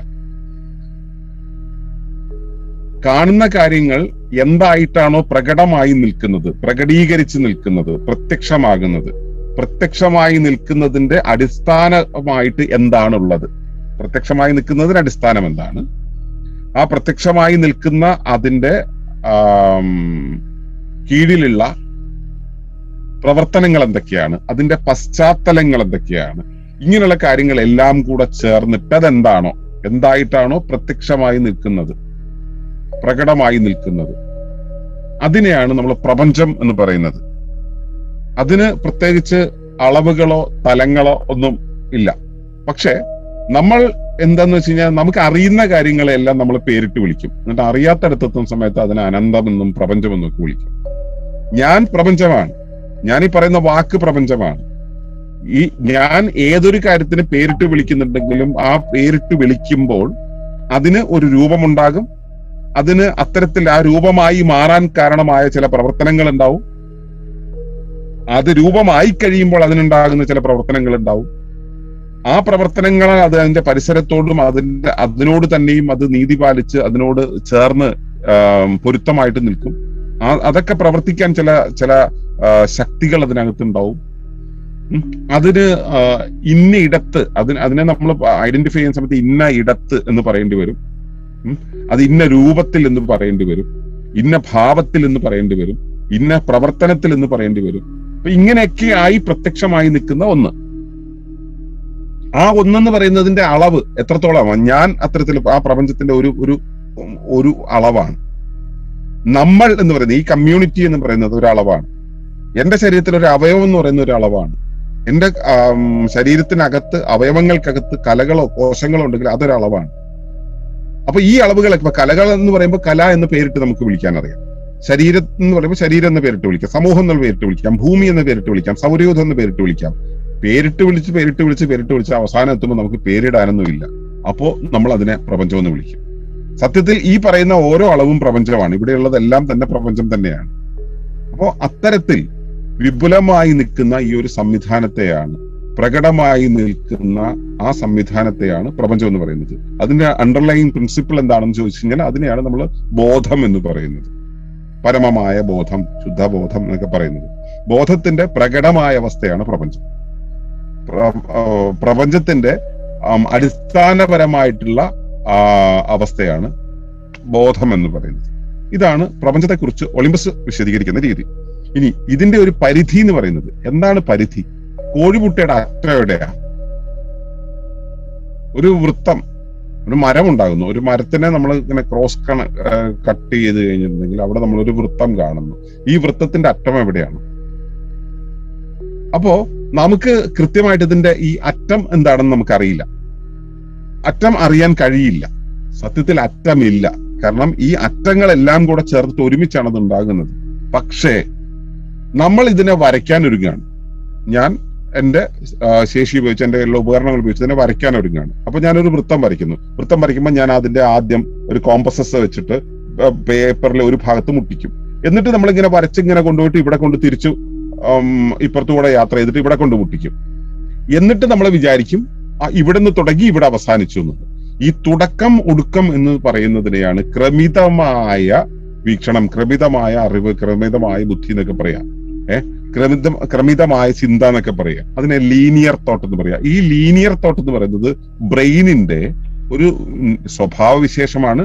മറ്റൊരു തരത്തിൽ പറഞ്ഞാൽ നമ്മുടെ മസ്തിഷ്കത്തിന്റെ പരിമിതിയാണ്. അപ്പൊ മസ്തിഷ്കത്തിന്റെ ഒരു ലിമിറ്റേഷനാണ്, മസ്തിഷ്കത്തിന്റെ ഒരു പരിമിതിയാണ് ഈ നമ്മൾ ഇതിനെ ലീനിയർ ആയിട്ട് ചിന്തിക്കുന്നത്. ഇതിന്റെ രണ്ടറ്റവും ഒരുമിച്ചാണ്, ഒരിടത്താണെന്ന് തിരിച്ചറിയാത്തൊരവസ്ഥ. എപ്പോൾ നമുക്ക് ഇത് രണ്ടും ഒന്ന് തന്നെയാണെന്ന് തിരിച്ചറിയുന്നോ അന്ന് പരിമിതി അവസാനിക്കും. അന്ന് പരിമിതിയില്ല. പിന്നെയോ ആദിയോ അന്തമോ ഇല്ല എന്നുള്ള അവസ്ഥയിൽ നമുക്ക് മനസ്സിലാവും. ഈ വൃത്തത്തിന്റെ ആ അറ്റം തുടങ്ങുന്നില്ല, അവസാനിക്കുന്നില്ല. അത് ഒരു തുടർച്ചയാണ്. ആ തുടർച്ചയുടെ ഒരു ഭാഗമാണ് നമ്മൾ കണ്ടറിഞ്ഞത് എന്നത് നമുക്ക് മനസ്സിലാവും. അപ്പൊ പിന്നെ ഈ പരിധിയെ കുറിച്ചുള്ള ചിന്തകൾ ആവശ്യമില്ല. മനുഷ്യന്റെ ലിമിറ്റേഷനാണ്. മനുഷ്യന് ചിന്തിക്കാനുള്ള ഒരുപാട് ലിമിറ്റേഷൻ ഉണ്ട്. മനുഷ്യനെ അറിയാനുള്ള ഒരുപാട് ലിമിറ്റേഷൻ ഉണ്ട്. ആ ലിമിറ്റേഷൻ കൊണ്ടാണ് അവൻ ഇതിന്റെ ഈ ആദ്യന്തം എന്നുള്ള അവസ്ഥകൾ കണക്കാക്കുന്നത്. അങ്ങനെ ഒരു അവസ്ഥയില്ല. അതൊരു കണ്ടിന്യൂവം ആണ്. ആ കണ്ടിന്യൂവം എന്ന് പറയുന്ന ഒരു അവസ്ഥ ആണ് പ്രപഞ്ചത്തിൽ എങ്ങുമുള്ളത്. ഇതിനെയാണ് നമ്മൾ പെന്റാക്കു എന്ന് പറയുന്നത്. പെന്റാക്കു എന്ന് ഒളിമ്പസ് വിളിക്കുന്ന ഈ ഒരു സംവിധാനത്തെ ആർക്ക് ബോധ്യപ്പെടുന്നോ അവന് പ്രപഞ്ചത്തിന്റെ മൊത്തം വിന്യാസത്തെ കുറിച്ചുള്ള പ്രാഥമിക ചിത്രം കിട്ടും. സമ്പൂർണ്ണ ചിത്രം കിട്ടുന്നല്ല, പ്രാഥമിക ചിത്രം കിട്ടും. ആ ചിത്രം കിട്ടിയവൻ എന്ത് നോക്കിയാലും കാര്യങ്ങൾ അത്യാവശ്യം ഇതിങ്ങനെയാണ് എന്നൊക്കെ മനസ്സിലാവുകയും ചെയ്യും. അപ്പോ പ്രപഞ്ചം എന്താണെന്നുള്ള ചോദ്യത്തിന് ഞാൻ പറഞ്ഞു, പ്രകടമായി ഇവിടെ കാണുന്നത് എന്തും അതിന്റെ ഭൗതിക, ആത്മീയ, ധർമ്മ, ജ്ഞാന, ചൈതന്യപരമായിട്ടുള്ള അവസ്ഥയുടെ സ്ഥലകാല രൂപഭാവ ഭവങ്ങളിലായി നിൽക്കുന്നത് എന്തോ അതാണ് പ്രപഞ്ചം. ഈ കാണുന്നത്, ചുരുക്കി പറഞ്ഞാൽ നിങ്ങൾ കാണുന്നത് എന്തോ അത് പ്രപഞ്ചം. നിങ്ങൾ കാണുന്നത് എന്ന് വെച്ച് കഴിഞ്ഞാൽ ഇന്ദ്രിയങ്ങൾ കൊണ്ട് അനുഭവിക്കുന്നത് എന്തോ അത് പ്രപഞ്ചം. ആ അനുഭവിക്കുന്നതിന് അടിസ്ഥാനമായിട്ട് എന്താണുള്ളത്? അനുഭവിക്കാത്ത വേറൊരു സാധനമാണ് നമ്മൾ അതിന് അടിസ്ഥാനമായിട്ടുള്ളത്. അതന്നെയാണ് ബോധം എന്ന് പറയുക. അപ്പൊ ബോധമാണ് ഒരു ആവിഷ്കാരമായിട്ട് മാറുന്നത്. ആ ആവിഷ്കരിക്കപ്പെട്ട സംഭവമാണ് പ്രപഞ്ചം. അതിന് പരിധിയില്ല, പരിമിതിയില്ല. പക്ഷെ നമ്മൾ നമ്മുടെ അളവിനനുസരിച്ച് കോശങ്ങൾ മറ്റേ സൂക്ഷ്മ ദ്രവ്യം മുതൽ ഇങ്ങനെ കൂട്ടി കലകള്, കോശങ്ങള്, കലകൾ, അവയവങ്ങൾ ഇങ്ങനെ കൂട്ടി നമ്മൾ വരികയാണെങ്കിൽ അതങ്ങനെ ഭൂമി, സൗരയൂഥം ഇങ്ങനെ പോയി നമുക്ക് പേരിട്ട് വിളിക്കാവുന്നതിന്റെ പരിധി എത്തിക്കഴിയുമ്പോൾ നമ്മൾ പറയും അതാണ് പ്രപഞ്ചം. പ്രപഞ്ചം എന്ന് പറയുന്നത് എല്ലാം പ്രപഞ്ചമാണ്, അതിന് പരിധിയില്ല. പക്ഷെ നമുക്ക് ചിന്തിച്ചെത്താവുന്ന, അറിഞ്ഞെത്താവുന്നതിന്റെ പരിധിയിൽ എത്തുമ്പോൾ നമ്മൾ അതിനെയും പ്രപഞ്ചം എന്ന് വിളിക്കും. അതിനെയാണ് പ്രപഞ്ചം എന്ന് വിളിക്കുക എന്ന് മാത്രം. ഓക്കെ, ക്ലിയർ ആണോ ദർശൻ? ഇപ്പോ നിങ്ങളുടെ ഉത്തരം കിട്ടി. ഇപ്പോ എനിക്ക് എന്റെ ഉത്തരം ഒന്ന് ഉള്ളപ്പോ അതിന് വേണ്ട എന്റെ ഉത്തരം കണ്ടെത്താൻ ഞാൻ എന്ത് ചെയ്യണം? ഞാൻ എവിടെ പോയി ചോദിക്കണം? അല്ല അകത്തേക്ക് ചോദിക്കണമെന്ന് എവിടെ പോയി ചോദിക്കണം എന്നുള്ള ചോദ്യം എന്നോട് ചോദിച്ചല്ലോ. എവിടെ പോയി ചോദിക്കണം എന്നുള്ള ചോദ്യമടക്കം ഈ ചോദ്യങ്ങൾ എന്നോട് ചോദിച്ചല്ലോ. ഈ ചോദ്യം കൊണ്ട് തൃപ്തിയാകുന്നില്ലെങ്കിൽ ഇതിനു മുമ്പ് ആരോടെങ്കിലും ചോദിച്ചിട്ട് അവിടുന്ന് തൃപ്തിയാകാത്തത് കൊണ്ടാണ് എന്റെ അടുത്ത് വന്ന് ചോദിച്ചത്. ഇതുപോലെ ആരോട് പോയി ചോദിക്കുമ്പോഴും തൃപ്തിയായിട്ടുള്ള ഉത്തരം കിട്ടുന്നില്ലെങ്കിൽ മനസ്സിലാക്കുക, ആ ചോദ്യം മറ്റുള്ളവരോടല്ല ചോദിക്കേണ്ടത് എന്ന്, ചോദിക്കേണ്ടത് അവനവനോടാണ്. കാരണം പ്രപഞ്ചം എന്നുള്ളത് ഓരോരുത്തരുടെയും അനുഭവമാണ്. ആ അനുഭവത്തിന് ഉത്തരം നൽകേണ്ടത് അവനവനാണ്, അവനവന്റെ നിരീക്ഷണമാണ്, അവനവന്റെ അനുഭൂതികളാണ്. അതുകൊണ്ട് ആ ചോദ്യം അവനവനോടാണ് ചോദിക്കേണ്ടത്. ആ ചോദിക്കുമ്പോൾ കിട്ടുന്ന ഉത്തരവും അവനവന്റെ ഉത്തരമായിരിക്കും. ഇത് മറ്റൊരാളുടെ ഉത്തരവുമായിട്ട് ചേർന്ന് പോകണമെന്നില്ല. Is that clear? ക്ലിയർ.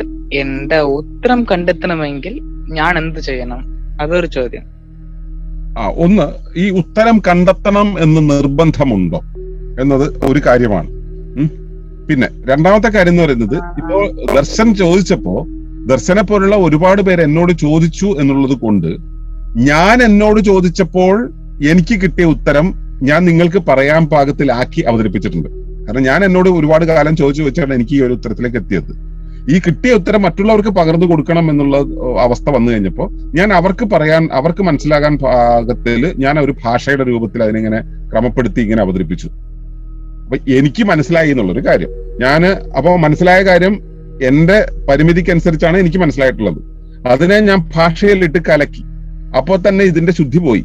എന്നിട്ട് ഞാനിത് പറഞ്ഞു, അപ്പൊ അതിന് വീണ്ടും ശുദ്ധി പോയി. അതിനുശേഷം നിങ്ങളിത് കേട്ടു, വീണ്ടും ശുദ്ധി പോയി. എന്നിട്ട് നിങ്ങൾ എന്തോ മനസ്സിലാക്കി, വീണ്ടും ശുദ്ധി പോയി.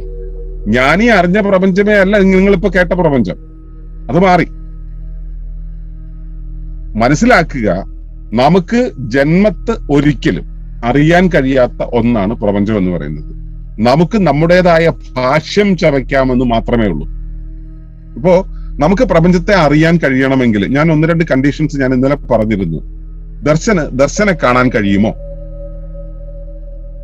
വേണ്ട. ദർശൻ നിൽക്കുന്ന ഭൂമിയെ കാണാൻ കഴിയുമോ? എങ്കിൽ പ്രപഞ്ചത്തെ കാണാനും കഴിയും, പ്രപഞ്ചത്തെ അറിയാൻ കഴിയും.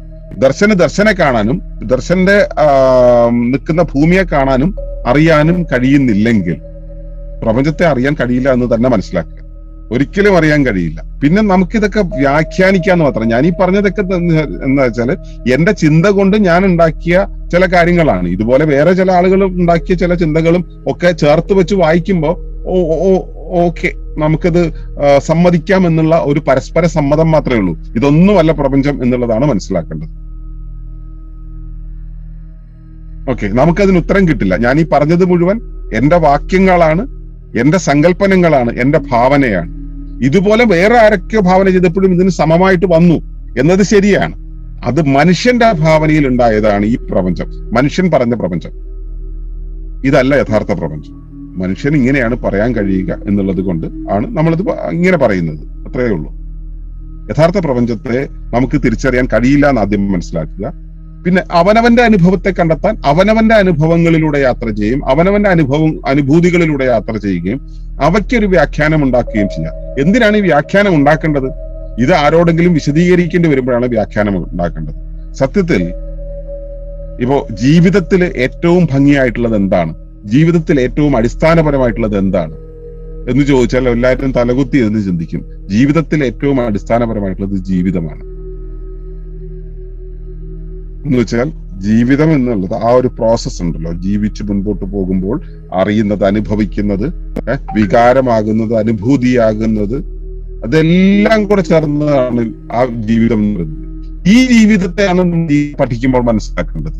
അതുപോലെ പ്രപഞ്ചത്തെ പഠിക്കുമ്പോഴും നമ്മൾ മനസ്സിലാക്കേണ്ടത് പ്രപഞ്ചം എന്ന ആ അനുഭവത്തെ, അനുഭൂതിയാണ്. അതിന്റെ സാങ്കേതിക രൂപത്തെയല്ല, അതിന്റെ തന്മാത്രാ വിന്യാസത്തെയല്ല, അതിന്റെ കൂടായ വിന്യാസത്തെ അല്ല. പ്രപഞ്ചത്തെ അറിയാനായിട്ട് നിരീക്ഷിക്കുന്ന സമയത്ത് നമ്മൾ മനസ്സിലാക്കേണ്ടത്, നമ്മൾ അറിയേണ്ടത് അതിന്റെ ആനുഭൂതികമായിട്ടുള്ള അവസ്ഥയാണ്. അത് നമ്മൾ എത്രത്തോളം അറിയുന്നു, അനുഭൂതിയിലാകുന്നു, നമ്മൾ എത്രത്തോളം സെൻസ് ചെയ്യുന്നു, നമ്മൾ എത്രത്തോളം അതാകുന്നു എന്നതാണ്. എന്നിട്ട് അതിന് നമുക്കൊരു പൊസിഷൻ കൊടുക്കണമെങ്കിൽ, അതിനൊരു ഷേപ്പ് കൊടുക്കണമെങ്കിൽ, അതിനൊരു പേര് കൊടുക്കണമെങ്കിൽ നമ്മൾ ഇങ്ങനെയുള്ള ചില ടേമുകളിലൂടെ ഒക്കെ വിശദീകരിക്കേണ്ടി വരും. അപ്പൊ ഞാൻ ഈ പറയുന്ന പോലെയുള്ള ചില വാക്കുകളൊക്കെ ഉപയോഗിച്ച് പറയേണ്ടി വരും. പക്ഷെ ഈ പറയുന്ന വാക്കുകളെല്ലാം കള്ളമാണ്.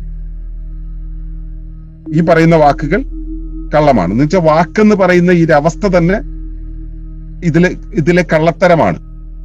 വാക്കാകുമ്പോ തന്നെ ഇത് കള്ളമായി തീർന്നു. വാക്കാകണ്ട, ഇത് അനുഭൂതിയാണ്. അനുഭൂതിക്ക് ആധാരമാകുന്നത്, അനുഭൂതിയെ നമ്മൾ ഇന്റർപ്രറ്റ് ചെയ്യുന്ന സമയത്ത് ആധാരമാകുന്നത് എന്താണ്? നമ്മുടെ സ്മൃതികളാണ്. ഈ സ്മൃതികൾ അതിനു മുമ്പുള്ള അനുഭവങ്ങളെ, അനുഭൂതികളെ നമ്മൾ ശേഖരിച്ചു വെച്ചാണ്. ശേഖരിക്കുന്നത് നേരിട്ട് ശേഖരിക്കുന്നതല്ല, അതിനെ പ്രോസസ് ചെയ്തിട്ടാണ് ശേഖരിച്ചത്. ഈ പ്രോസസ്സിൽ ഈ സാധനം വീണ്ടും മാറിയിട്ടുണ്ട്. യഥാർത്ഥ അനുഭൂതി അല്ല അവിടെ സ്റ്റോർ ചെയ്തിട്ടുള്ളത്. ഈ സ്റ്റോർ ചെയ്ത സാധനമായിട്ട് ചേർത്തിട്ടാണ് നമ്മൾ വീണ്ടും ഇതിനെ പുനർവ്യാഖ്യാനം ചെയ്തത്. അപ്പൊ വീണ്ടും മാറി. ഇതൊന്നുമല്ല, നൈമിഷികമായിട്ട് തൽക്ഷണത്തിൽ അതെന്താണ്, ആ അനുഭവം എന്താണ്, ആ അനുഭവമാണ് പ്രാപഞ്ചികമായിട്ടുള്ള ഒരവസ്ഥ. ഈ അവസ്ഥയെ അറിയുക എന്നതിലപ്പുറത്തേക്ക് വേറൊന്നും അറിയാനില്ല. അപ്പോ പ്രപഞ്ചത്തെ നമ്മൾ അന്വേഷിച്ചു പോകുമ്പോൾ നമ്മൾ ചോദ്യങ്ങൾ ചോദിക്കുകയല്ല, നിമിഷത്തിൽ, അതാത് നിമിഷത്തിൽ നിൽക്കുക, അതാത് നിമിഷത്തിൽ നമ്മൾ പ്രകൃതിയോട്, പ്രപഞ്ചത്തോട് വിനിമയം ചെയ്യുക, സുതാര്യമായിരിക്കുക. അപ്പോൾ നമ്മൾ അനുഭവിക്കുന്നത് എന്തോ അതാണ് പ്രപഞ്ചം. അങ്ങനെയാണ് അറിയുക. ഇതിന് മറ്റേതെങ്കിലും ഭാഷ്യം നൽകിയാൽ, നിങ്ങൾ ഇതിനൊരു ഭൗതിക ശാസ്ത്രജ്ഞന്റെ വീക്ഷണത്തിലൂടെ കണ്ടുകൊണ്ട് നമ്മൾ ഇതിന് വ്യാഖ്യാനം നൽകിയാൽ നിങ്ങൾ ഭൗതിക രൂപത്തിലാണ് പ്രപഞ്ചം. നിങ്ങളൊരു ആത്മീയകാരന്റെ വീക്ഷണത്തിൽ നിന്ന് കൊണ്ട് ഇതിനെ ഇന്റർപ്രറ്റ് ചെയ്യാൻ നോക്കിയാൽ ആത്മീയതയാണ് പ്രപഞ്ചം. ഇതിനെ ഒരു മനഃശാസ്ത്രജ്ഞന്റെ വീക്ഷണത്തിലൂടെ നോക്കിയാൽ മനസ്സും ബോധവുമാണ് പ്രപഞ്ചം. നിങ്ങൾ എവിടെ നിന്ന് നിരീക്ഷിക്കുന്നു, എന്ത് ഉപകരണം ഉപയോഗിച്ച് വീക്ഷിക്കുന്നു, അതിനനുസരിച്ച് പ്രപഞ്ചത്തിന്റെ രൂപത്തിൽ മാറ്റം വരും. ഇതൊന്നുമല്ല പ്രപഞ്ചം. ഇതെല്ലാമായ പ്രപഞ്ചം ഇതൊന്നുമല്ലാതെ ഇരിക്കുന്നു. അവിടെ നമ്മൾ ഈ പറയുന്നതും പരിഭാഷപ്പെടുത്തുന്ന ഒന്നുമല്ല. പ്രപഞ്ചം എന്ന് പറയുന്നത് അത് തന്നെയാണ്. എന്താണോ അത്, അതാണ് അത്. What is that? That is that. അതാണ് ബോധത്തിനും പ്രപഞ്ചത്തിനുമുള്ള നിർവചനം. ഇതാണ് എന്റെ ഉത്തരം. ദർശൻ,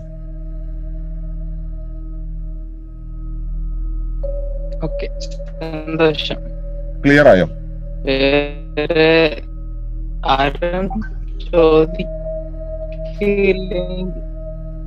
കേൾക്കുന്നില്ല.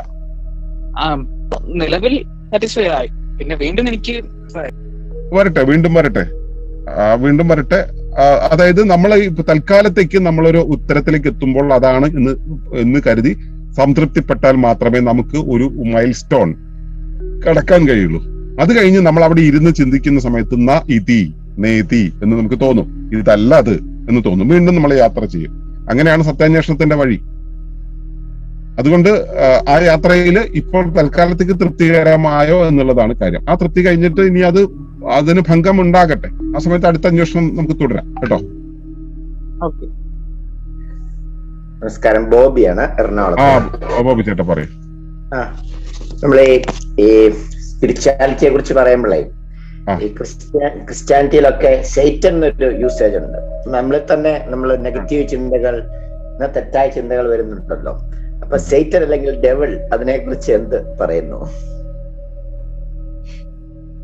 ഈ സൈറ്റനെ കുറിച്ച് പറയുന്ന സമയത്ത് നമ്മൾ ദൈവത്തെ കുറിച്ച് പറയേണ്ടി വരും. ദൈവത്തിന്റെ എതിർപക്ഷമാണ് സൈറ്റൻ എന്ന് പറയുന്നത്. ഈ ഒരു വ്യവസ്ഥ, ഞാനതിനെ ചുരുക്കിയാണ് പറയാൻ ശ്രമിക്കുന്നത്. അത് വിപുലമാക്കി പറയണമെങ്കിൽ ഒരുപാട് പറയേണ്ടി വരും. ചുരുക്കി പറയാം. ഒരു വ്യവസ്ഥ സ്വയം സംഘടിച്ച്, സ്വയം പരിചരിച്ച്, സ്വയം സംരക്ഷിച്ച്, സ്വയം വംശീകരിച്ചു പോകുന്നതിനെയാണ് അതിന്റെ സ്വയം നിർദ്ധാരണ സംവിധാനം, സെൽഫ് ഓർഗനൈസേഷൻ എന്ന് പറയുക. അതിനെയാണ് ജൈവികത എന്ന് പറയുക. സ്വയമേവ ക്രമീകരിച്ച് സ്വയം സംഘടിച്ച് സ്വയം പരിചരിച്ച് സ്വയം സംരക്ഷിച്ചു പോകുന്നതിനെയാണ് ജൈവീകത എന്ന് പറയുന്നത്. ഈ സ്വയമേവ ചെയ്യുന്നതിനൊപ്പം മറ്റുള്ളവയെ കൂടെ സ്വാധീനിക്കുന്ന, മറ്റുള്ളവയെ കൂടെ നിയന്ത്രിക്കുന്ന, മറ്റുള്ളവയുടെ കാര്യത്തിൽ കൂടെ ഇടപെടുന്ന, ബോധപൂർവം ഇടപെടുന്ന, എല്ലാവരും മറ്റുള്ളവയിൽ ഇടപെടുന്നുണ്ട്, പക്ഷെ ബോധപൂർവം ഇടപെടുന്ന സ്വഭാവം വന്നു ചേരുമ്പോ ആ സത്തയെ നമ്മൾ അതിജൈവീകത എന്ന് പറയും. അതിജൈവീകത എന്നുവെച്ചാല് സ്വയം ഓർഗനൈസ് ചെയ്യുന്നതിന് അപ്പുറത്തേക്ക് മറ്റുള്ളവയെ കൂടെ ആ ഓർഗനൈസേഷന്റെ ആ ആക്ടിവിറ്റിയിലേക്ക് കൊണ്ടുവരുന്ന, മറ്റുള്ളവയെ സ്വാധീനിക്കുന്നത് എന്നുള്ളത്. അപ്പോൾ സ്വയം സംഘടിപ്പിക്കുന്നുണ്ട്, അതിനൊപ്പം മറ്റുള്ളവയെ സ്വാധീനിക്കുന്നത്. അതാണ് അതിജൈവികത എന്ന് പറയുന്നത്. ഈ അതിജൈവികതയാണ് നമ്മൾ ദൈവീകത എന്ന് പറയുന്നത്. ഇത് പ്രപഞ്ചത്തിന്റെ ബോധത്തിന്റെ ഒരു സ്വഭാവമാണ്. അത് ഒരു വ്യവസ്ഥയായി പ്രപഞ്ചമായി പ്രത്യക്ഷമാകുന്നത്, ഇവിടെ നേരത്തെ വിശദീകരിച്ചല്ലോ, ആ പ്രപഞ്ചമായി പ്രത്യക്ഷമാകുന്നത് എന്തോ അതൊരു വ്യവസ്ഥയാണ്. അതൊരു വ്യവസ്ഥയായിട്ട് പ്രത്യക്ഷമാകുന്നു. ആ വ്യവസ്ഥയായിട്ട് പ്രത്യക്ഷമാകുന്നത് ഈ സ്വയം സംഘടിച്ചുകൊണ്ടാണ്. ബോധം പ്രത്യക്ഷമാകുന്നത് സ്വയം സംഘടിച്ചുകൊണ്ടാണ്. ആ സ്വയം സംഘാടനത്തെയാണ് ജൈവികത എന്ന് പറയുന്നത്. ആ സ്വയം സംഘടിപ്പിക്കുന്നതിന്റെ കൂടെ മറ്റുള്ളവയെ കൂടെ, ആ സ്വന്തം സത്ത എന്നുള്ളതിന് പകരം വ്യവസ്ഥയെ കൂടെ, ആ നിൽക്കുന്ന വ്യവസ്ഥയെ കൂടെ സ്വാധീനിക്കുന്ന, ബോധപൂർവം സ്വാധീനിക്കുന്ന ഇടപെടലുകൾ നടത്തുന്ന അവസ്ഥയെ അതിജൈവികത അഥവാ ദൈവീകത എന്ന് പറയും. അപ്പൊ ഈ ദൈവീകത കൊണ്ടാണ് ഈ പ്രാപഞ്ചിക സംവിധാനം ബാലൻസ് ചെയ്തും നിലനിന്നും പോയിക്കൊണ്ടേയിരിക്കുന്നത്. അപ്പോ ഇവിടെ ദൈവമല്ല ദൈവീകതയാണെന്ന് എടുത്തു പറയേണ്ടി വരുന്നത് എന്താണെന്ന് വെച്ചാൽ ഇതൊരു ഫങ്ഷണൽ എൻറ്റിറ്റിയാണ്. ഫങ്ഷണൽ എൻറ്റിറ്റി എന്ന് പറയുന്നത് ഫിസിക്കൽ എൻറ്റിറ്റി അല്ല. ഒരു സത്തയുണ്ടെങ്കിൽ ആ സത്തയെ നമുക്ക് കാണാൻ കഴിയും. സത്തയുടെ പ്രവർത്തനത്തെ നമുക്ക് സത്തയായിട്ട് കരുതാൻ കഴിയില്ല. അതുകൊണ്ട് തന്നെ നമുക്ക് ആ പ്രവർത്തനത്തെ ഒരു പ്രതിഭാസം എന്ന രീതിയിൽ, പ്രതിഭാസം ഓരോന്നിലും തെളിഞ്ഞു കാണുന്നത് പ്രതിഭാസം എന്ന രീതിയിലാണ് മനസ്സിലാക്കാൻ കഴിയുക. അങ്ങനെ പ്രതിഭാസമായി നിൽക്കുന്നതാണ് ദൈവീകത. പക്ഷെ സാധാരണ മനുഷ്യന്റെ, കേവലമായിട്ടുള്ള ഒരു മനുഷ്യനെ സംബന്ധിച്ചിടത്തോളം അവന് പ്രതിഭാസങ്ങളെ കുറിച്ച് പറഞ്ഞാൽ മനസ്സിലാകാത്ത ഒരു കാലത്ത് അതിനൊരു സത്താരൂപം നൽകി, ബോധരൂപം നൽകി അവതരിപ്പിച്ചാണ് ദൈവം എന്ന സങ്കല്പം. ഈ അത്തരം ഒരു ദൈവീകത എന്നുള്ള ഒരു അവസ്ഥയുള്ളപ്പോ ഈ ദൈവീകതയ്ക്ക് തന്നെ സ്വയം സംഘടിക്കുന്ന ഒരവസ്ഥയിൽ എല്ലാത്തിനെയും സെൽഫ് ബാലൻസ് ചെയ്തിട്ട് ഇക്വിലിബ്രിയത്തിലേക്ക് കൊണ്ടുവരാൻ വേണ്ടിയുള്ള ഒരു സ്റ്റേറ്റ് അത് തുടർന്നുകൊണ്ടേയിരിക്കും. അതായത് സൈബർനെറ്റിക്സ് എന്നാണ് പറയുക. വാഹനങ്ങൾക്കൊക്കെ അതിന്റെ വഴി വിട്ടുപോയി തിരിച്ചു കൊണ്ടുവരാൻ, വാഹനങ്ങളൊക്കെ അതിന്റെ വഴിയിൽ നിന്നും മാറിപ്പോയിട്ടുണ്ടെങ്കിൽ അതിനെ പുനഃസംഘടിപ്പിച്ച് പുനഃസ്ഥാപിക്കാൻ വേണ്ടി ചെയ്യുന്ന ഒരു പ്രക്രിയയാണ് നമ്മൾ സൈബർനെറ്റിക്സ് എന്ന് പറയുന്നത്. അതുപോലെ തന്റെ ജീവസന്ധാരണ പ്രക്രിയയുടെ വഴിയിൽ എന്തെങ്കിലും മാറ്റമുണ്ടാകുമ്പോൾ അതിനെ പുനഃസ്ഥാപിച്ച് പഴയ നിലയ്ക്ക് എത്തിക്കുക എന്നുള്ളത് എല്ലാ ജൈവ സംവിധാനങ്ങളുടെയും അടിസ്ഥാന സ്വഭാവമാണ്. അതിജൈവിക സംവിധാനത്തിനും അതുണ്ട്. ആ പുനഃസ്ഥാപനം എന്നുള്ള പ്രക്രിയ അവിടെയുണ്ട്. ഈ പുനഃസ്ഥാപന പ്രക്രിയയുടെ ആ അടിസ്ഥാനം എന്ന് പറയുന്നത് ഇക്വിലിബ്രിയത്തിലാക്കുക എന്നുള്ളതാണ്. തുലനമായിട്ടുള്ള അവസ്ഥയിൽ തന്റെ ശരീരം, തന്റെ ശരീരത്തിന് അപ്പുറത്തും ഇപ്പുറത്തുമുള്ള മറ്റ് ശരീരങ്ങൾ, ഇവയെല്ലാം തുലനതയിലാക്കി നിർത്തുക എന്നുള്ളതാണ് ഈ ജൈവികതയുടെയും അതിജൈവികതയുടെയും ശുഭകരമായിട്ടുള്ള പ്രവർത്തനം.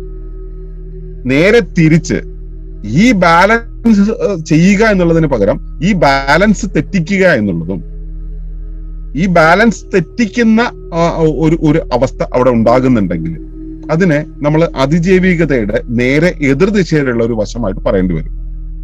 അത് മനസ്സിലാക്കണമെങ്കിൽ നമ്മൾ ധ്രുവതയുടെ നിയമം, ലോ ഓഫ് പൊളാരിറ്റി എന്നുള്ള കാര്യം കൂടെ മനസ്സിലാക്കേണ്ടതുണ്ട്. പ്രകൃതിയിൽ ഏത് പ്രതിഭാസം സംഭവിക്കുമ്പോഴും ആ പ്രതിഭാസത്തെ തുലനം ചെയ്യാനായിട്ട് അതിന്റെ നേരെ എതിർദിശയിലുള്ള ഒരു പ്രവർത്തനം കൂടെ പ്രകൃതി കാഴ്ചവെക്കും. അതുപോലെ തന്നെ ദൈവികത എന്നുള്ള എല്ലാത്തിനെയും സെൽഫ് ഓർഗനൈസ് ചെയ്തിട്ട് ബാലൻസ് ചെയ്യാനുള്ള ഒരു സംവിധാനത്തിന്റെ സ്വഭാവത്തെ അവിടെ പ്രകൃതി കൽപ്പിക്കുന്നുണ്ടെങ്കിൽ അതിന്റെ എതിർദിശയിലുള്ള ഒരു പ്രവർത്തനം കൂടെ അവിടെ ഉണ്ടാകുന്നുണ്ട്. ആ എതിർദിശയിലുള്ള പ്രവർത്തനത്തെ നമുക്ക് ദൈവികതയുടെ നേരെ എതിർദിശയിലുള്ള ഒന്ന് എന്ന അർത്ഥത്തിൽ എന്താ പറയുക, സേറ്റൻ എന്ന് വേണമെങ്കിൽ നമുക്ക് പറയാം, ചെകുത്താൻ എന്ന് പറയാം. ഇത് മറ്റൊരു ഒരു അവസ്ഥയാണ്. ദൈവികത എന്നുള്ള അവസ്ഥയ്ക്ക് ഒരു സംവിധാനത്തിന്റെ തുണയുണ്ടെങ്കിൽ, ഒരു ബോധ സംവിധാനത്തിന്റെ പ്രസൻസോ കൺട്രോളോ ഉണ്ടെങ്കിൽ, അതേപോലെ എതിർദിശയിലുള്ള ആ പ്രവർത്തനത്തിനും ഒരു ബോധമോ ഒരു കൺട്രോളോ അവിടെയും ഉണ്ടാകണമല്ലോ. അപ്പൊ ദൈവീകത എന്നുള്ളതിന്റെ നേരെ എതിർദിശയിൽ ഇപ്പുറത്ത് ഈ സംഭവത്തിനും സേറ്റാനും അതേപോലെ ദൈവത്തിന്റെ ബോധമുണ്ടെങ്കിൽ അതുപോലെ ഒരു ബോധം സേറ്റാനും ഉണ്ടായിരിക്കും. അപ്പൊ ഇത് പ്രതിഭാസങ്ങളാണ്. നമ്മുടെ ശരീരത്തിലെ മറ്റേ അയോണുകളും പോസിറ്റീവ് അയോണുകളും ഫ്രീ റാഡിക്കൽസും പോലെയുള്ള രണ്ട് അവസ്ഥകളാണ്. ഇതാണ് ഒളിമ്പസിന്റെ കാഴ്ചയിൽ ദൈവീകതയെക്കുറിച്ചും പൈശാചികതയെക്കുറിച്ചും പറയാനുള്ളത്. ക്ലിയർ ആണോ? അത്ര ക്ലിയർ ആയില്ലെങ്കിലും ചിന്തിപ്പിക്കുന്നതാണ്. ഓക്കെ, അത് കുറച്ചുകൂടെ ഒളിമ്പസിന്റെ പാഠങ്ങളിലൂടെ കുറച്ചുകൂടെ പോയാൽ അതിന്റെ ഈ ടെർമിനോളജി കുറച്ചുകൂടെ മനസ്സിലാവും. അത് ജൈവീകത, അതിജൈവീകത എന്ന് പറയുന്നത്. ജൈവീകത എന്ന് പറയുന്നത് സ്വയം സംഘാടകത്വമാണ്. അതിജൈവികത എന്ന് വെച്ചാൽ സ്വയം സംഘാടനത്തോടൊപ്പം ചുറ്റുപാടുമുള്ളതിനെ കൂടെ സംഘടിപ്പിക്കുന്നതാണ്. അവയുടെ ആ സംഘാടനത്തിന്റെ പ്രത്യേകത എന്ന് പറയുന്നത് തുലനത സൂക്ഷിക്കാൻ വേണ്ടിയാണ്. തുലനത സൂക്ഷിക്കാനുള്ള ഒരു പ്രവർത്തനം നടക്കുന്നുണ്ടെങ്കിൽ ധ്രുവതയുടെ നിയമം പ്രകൃതിയിൽ ഉള്ളത് കൊണ്ട് തന്നെ തുലനത തെറ്റിക്കാനുള്ള ഒരു പ്രവർത്തനവും അപ്പുറത്ത് നടക്കുന്നുണ്ടാവും. തുലനത തെറ്റിക്കുന്ന ആ ഒരു പ്രവർത്തന സംവിധാനത്തെ, ആ പ്രതിഭാസത്തെ നമുക്ക് പൈശാചികത എന്ന് വിളിക്കാം. അതിനൊരു ബോധസത്തയുടെ നാമകരണം നടത്തുകയാണെങ്കിൽ നമുക്കതിനെ പിശാച് അല്ലെങ്കിൽ സാത്താൻ എന്ന് വിളിക്കാം. അപ്പൊ മോനെ, ഈ സാത്താനും പിന്നെ ദൈവത്തിനും ഒരേ ശക്തിയാണോ? തുലനത പറയുമ്പോ തുല്യ ശക്തികൾക്കല്ലേ തുലനത പറയുക. അപ്പൊ ദൈവിക ശക്തി തന്നെ സാത്താനുണ്ടോ? അത് രസകരമായിട്ടുള്ള ഒരു ഉദാഹരണം വഴി ഞാനത് വിശദീകരിക്കാം.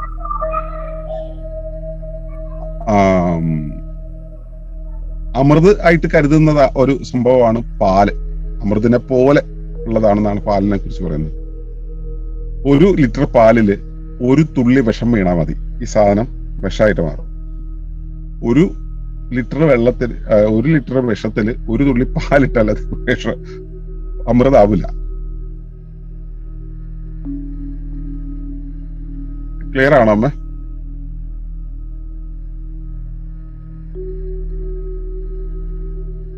അതുപോലെ ദൈവീകത എന്നുള്ളതിന് ഈ ഒപ്റ്റിമം ലെവൽ എന്ന് പറയുന്ന ഒരു പരിപാടിയുണ്ട്. അപ്പൊ റേഡിയോ ട്യൂൺ ചെയ്യുന്നു. തൃശ്ശൂർ സ്റ്റേഷൻ വെക്കാനായിട്ട് നമ്മളിങ്ങനെ ട്യൂൺ ചെയ്യുന്നു. തൃശ്ശൂർ സ്റ്റേഷൻ എത്തുമ്പോൾ മാത്രമേ തൃശ്ശൂർ സ്റ്റേഷൻ കിട്ടുള്ളൂ.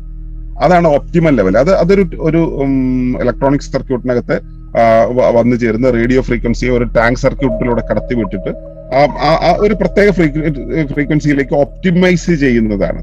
ആ ഒപ്റ്റിമൈസ്ഡ് കണ്ടീഷനിലാണ് ഒരു സിസ്റ്റം കൃത്യമായിട്ട് ബാലൻസ് ചെയ്ത് വർക്ക് ചെയ്യുക. ആ ഒപ്റ്റിമൈസേഷന്റെ ആ ഒരു പോയിന്റ് കടന്നാൽ അപ്പുറത്തോ ഇപ്പുറത്തോ പോയി കഴിഞ്ഞിട്ടുണ്ടെങ്കിൽ ഈ സംഭവം തെറ്റി, ഈ ബാലൻസ് തെറ്റി. അപ്പോ ഒപ്റ്റിമൈസേഷൻ എവിടെയാണുള്ളത്? ആ ഒരു പർട്ടിക്കുലർ പോയിന്റിൽ. അവിടെയാണ് ഈശ്വരൻ ഉള്ളത്. ബാക്കിയുള്ളിടത്തൊക്കെ പിശാച്.